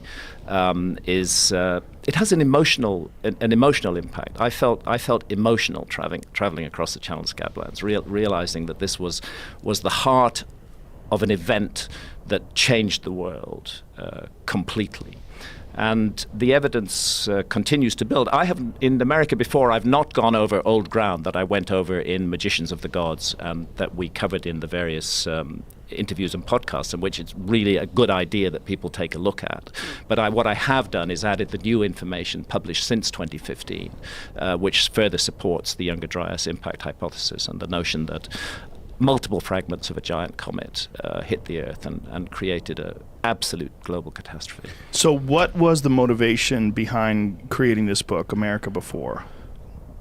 It's a curious mixture of things. I have been exploring the possibility of a lost civilization for more than 25 years. That was the essence of my book, Fingerprints of the Gods, that was published in 1995, that there has been a huge forgotten episode in human history. I continued to follow that in a series of other books, and by the time I got to 2002, when I published a book called Underworld, that followed 7 years of scuba diving on continental shelves, looking for structures that were submerged by rising sea levels at the end of the last ice age, I really felt I'd done it. I felt I'd walked the walk. I'd put out to the public a massive body of information, and I thought my role in this is over, and I can breathe a sigh of relief because it's hot in this particular kitchen, and I can go do something else. And I ended up writing a book about psychedelics. I ended up writing Supernatural: Meetings with the Ancient Teachers of Mankind, about the role of psychedelics in the origins of the human story. But then new information started to come out that touched on the lost civilization idea, and I couldn't just stand by and ignore that information. That's why I published Magicians of the Gods in 2015. And then, as I was researching that book, I became aware of something I hadn't realized before, that there's a mass of new information from the Americas, specifically from the Americas, which completely rewrites the story of human history, that the Americas have been misrepresented for a very long time by archaeology. And archaeologists will be annoyed with me for saying that. They have a way of forgetting their own errors, of saying, oh, well, we knew that all along. It wasn't the case. But the fact of the matter remains that for the best part of 50 years, from the 1960s through until about 2010, American archaeology was locked in a dogma that they actually had a name for, which was Clovis first. That they invented a name for a culture. They called them the Clovis culture. We don't know what they called themselves. They were hunter-gatherers. They first appear in the archaeological record 13,400 years ago, and they vanish from the archaeological record 12,600 years ago. And for a very long time, it was maintained adamantly that these were the first Americans, that no human being touched the soil of the Americas until 13,400 years ago. Just animals, but no human beings present at all. And any archaeologist who attempted to dispute that dogma, and I use the word deliberately, there should be no room for dogma in science, but any archaeologist who challenged that would face severe problems with his or her career. They would be mocked and humiliated at conferences, like an archaeologist called Jacques Cinq-Mars from Canada, who excavated in the Yukon. Humiliated at conferences, insulted, accused of making stuff up. Their research funding would be withdrawn. Basically, Clovis first was the end of your archaeological career. So naturally, very few archaeologists wanted to challenge Clovis first. What was this gentleman in the Yukon? What was his He's called situation? Jacques Cinq-Mars. And interestingly, the Smithsonian, just in 2017, did a big kind of mea culpa, a big admission about this, that everybody had got things wrong, that Jacques Cinq-Mars had been ruined by the Clovis first lobby, but he'd been right all along. The site he excavated in the Yukon was re-excavated in 2017, and every single thing he said was correct, even though they had just sneered at him. In what year was he? He was excavating in the 1980s and the 1990s. Is he still alive? He's still alive. He's still alive, yeah. Is he yeah. bitter? Well, I think he's vindicated, and it's kind of nice to be vindicated. Yes. That there's almost a place in folklore for the individual who is scorned and humiliated, by others, but who turns out to be right, and he was right. But my point about this is that what it meant was, since it was the dogma that Clovis was first, that the oldest dates were 13,400 years ago, there seemed to be no logic to archaeologists in digging deeper. You know how it is with archaeology, that the upper levels are the youngest, and the deeper you go, the older it gets. That's why we say Upper Paleolithic for the late Ice Age and Lower Paleolithic for the late Stone Age and lower for the older Stone Age. And the feeling was no need to dig below the Clovis layer, because we already know that there were no human beings there before that. And then a few archaeologists, I've mentioned Jacques Cinq-Mars, but another is Al Goodyear from the University of South Carolina, who excavated a site called Topper in South Carolina. Now Topper is an incredibly rich Clovis site. It's full of their tools, their points. They made these special flint points that were used as arrowheads and spears a great Clovis site. He finished excavating the Clovis level, and then he did something that was supposed not to be done. He decided to dig deeper. And he carried on digging down, and there was a layer of about 1.5 meters of barren soil, and then beneath that, more human artifacts. And they finally date those back to more than 50,000 years ago. And then in 2017, published in Nature by Tom Desmarais, who's the chief paleontologist at the San Diego Natural History Museum, and a bunch of other very high-level paleontologists, published in Nature magazine, evidence for human presence in North America 130,000 years ago. Now, this has really put the cat amongst the pigeons. Now, if humans were present in North America 130,000 years ago, and archaeologists have been telling us for 50 years that they were only present from 13,000 years ago, that's 10 times as long that we've had humans in North America capable of doing stuff, and the archaeological dogma has prevented any search for what they were doing until very recently. What was the evidence from 130,000 years ago? Okay, so it's not let me be clear about this, because this is something that is often misrepresented in my views. It is not the evidence for an advanced civilization that we find 130,000 years ago in America. The evidence that we find is evidence for human presence. And what they were doing was very much Stone Age stuff. It's a mastodon. It's a mastodon skeleton that was excavated. It was actually found by accident during road construction near San Diego.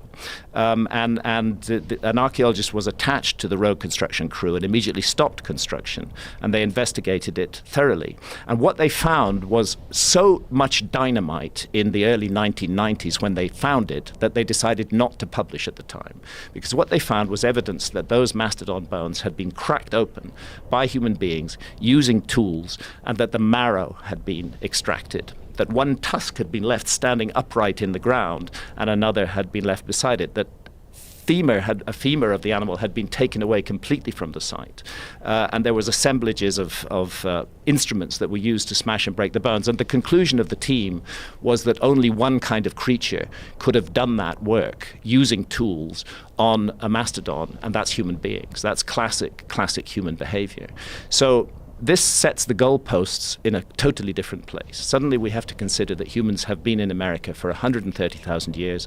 We already know that a dogmatic approach of archaeology has rather refused to look at anything older than 13,000 years ago. And what it does is it generates an engine of demand that we need to be looking at those missing 100,000 plus years. We need to be looking at it hard. Of course, the immediate reaction has not been to go looking for stuff in the other 100,000 years. Most archaeologists have responded by saying this is impossible. It can't be so. But that's precisely what they said to Jacques Cinq-Mars, who said that humans were in Bluefish Caves in the Yukon 25,000 years ago. And it's precisely what they said to Al Goodyear, who said humans had been at Topper 50,000 years ago. And they were both right. And I believe that Tom Desmarais and his team, you don't get a big article published in Nature unless it's already pretty solidly based and pretty much peer reviews. It has produced a reaction. I would be wrong to say that it's universally accepted. It's very much challenged, but it's intriguing.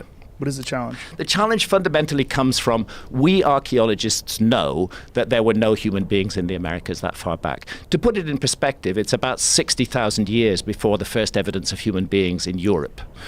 It's about 60,000 years before the first evidence of human beings in Australia. And this is just evidence of the first human beings. Yes. We have to point out how difficult it is to find evidence of human beings. It's extremely difficult to find. You know, sometimes we imagine that archaeologists are working with masses of skeletal material. No, they're not. They're not. I mean, this is one of the ironies. The whole Clovis first dogma, you would think that they had masses of material to work with. They did have the tools, but in terms of skeletal remains, just one.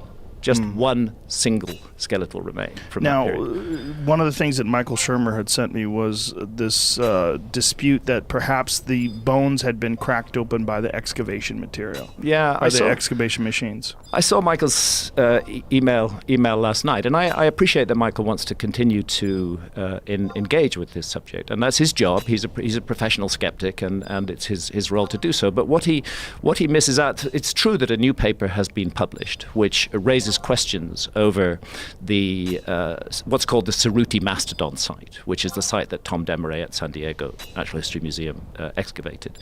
And what's interesting, since Michael took the trouble to write the questions, can I just read you something that I responded to on this. Sure. Which is that... Just do it into the microphone, though. Yeah. Basically, this paper was in no way a refutation of the original paper in Nature. As a matter of fact, the gentleman who wrote that paper never even looked at the archaeological remains that are now in the San Diego Natural History Museum.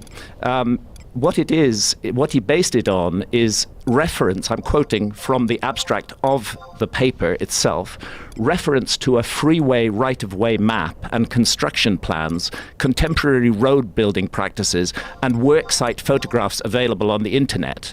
In other words, the site was not visited. They simply looked at secondary references. They did not look at the archaeological material, and they ignored the entire argument of Tom Desmarais and his colleagues, who had already addressed that issue. They didn't look at the bones? They did not look at the bones. When you break a fresh bone, it has a characteristic kind of spiral fracture that does not happen when you break a fossilized bone. And Tom Desmarais and his team specifically ruled out road-making machinery as responsible for this breaking pattern because they actually carried out experiments on modern...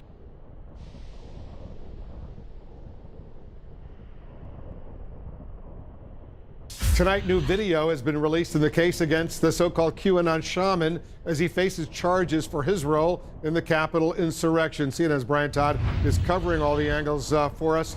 Brian, tell us more about these videos and why they were made public. They were made public, Wolf, because the judge is frankly fed up. Tonight, one of the most visible rioters on January 6th seems to have gotten squarely on the bad side of the judge in his case. We won the day. Tonight, Jacob Chansley, the so-called QAnon shaman who wore a headdress and face paint and carried a spear inside the Capitol, has been called out by U.S. District Judge Royce Lamberth. The court today releasing two videos, which the judge believes back his assertion in court papers that Chansley, quote, blatantly lied during an interview with 60 Minutes Plus. This is what Judge Lamberth believes was a lie. Police were waving people into the building. Judge Lamberth believes this video, showing rioters breaking windows, then panning over to a shot of Chansley walking through a door, shows Chansley was lying when he claimed police waved him in. And that shows you that this defendant, Jacob Chansley, has really angered this judge and has really compromised his own credibility in the mind of the judge. Judge Lamberth had already accused Chansley and his attorney of doing that 60 Minutes Plus interview without the court's permission. Chansley's lawyer claimed they were not trying to be deceitful. Chansley has pleaded not guilty to 6 charges, including violent entry and disorderly conduct in the Capitol attack. Judge Lamberth recently ruled that Chansley is too dangerous to release and has to stay in jail pending his trial. It's only a matter of time. Justice is coming. One analyst says even though Chansley's not accused of violent behavior against others, his high profile as a symbol of the riot puts added pressure on prosecutors. The prosecutors have to understand that the public is watching every move they make in this case, and so the notoriety of certain defendants is something they have to take into consideration, and they better make darn sure that they have charged these people appropriately and that they come away with convictions, including on Jacob Chansley. This comes as the Washington Post reports that the U.S. Army, in the days just ahead of January 6th, pushed to deny the D.C. government's request for a National Guard deployment on the 6th. The Post obtained an internal draft Army memo saying the U.S. military shouldn't be required to help law enforcement with traffic and crowd control unless more than 100,000 demonstrators were expected on the National Mall that day. Certainly not consistent with past practice. During my time as police chief in Washington, D.C., we utilized the National Guard quite frequently to handle crowd control as well as traffic control. They're very well trained, but we've used it for far less. So I really don't understand what the rationale was for that. It's important to note that the Army ultimately rejected the idea in that memo and approved the mission. An Army spokeswoman telling CNN that the Defense Department ended up agreeing to provide 340 members of the D.C. National Guard to help with crowd control and street closures. Pentagon officials have denied accusations that the deployment of additional National Guard troops on January 6th was delayed unnecessarily at their end. Pentagon officials also denying that people in their building balked at that request that day.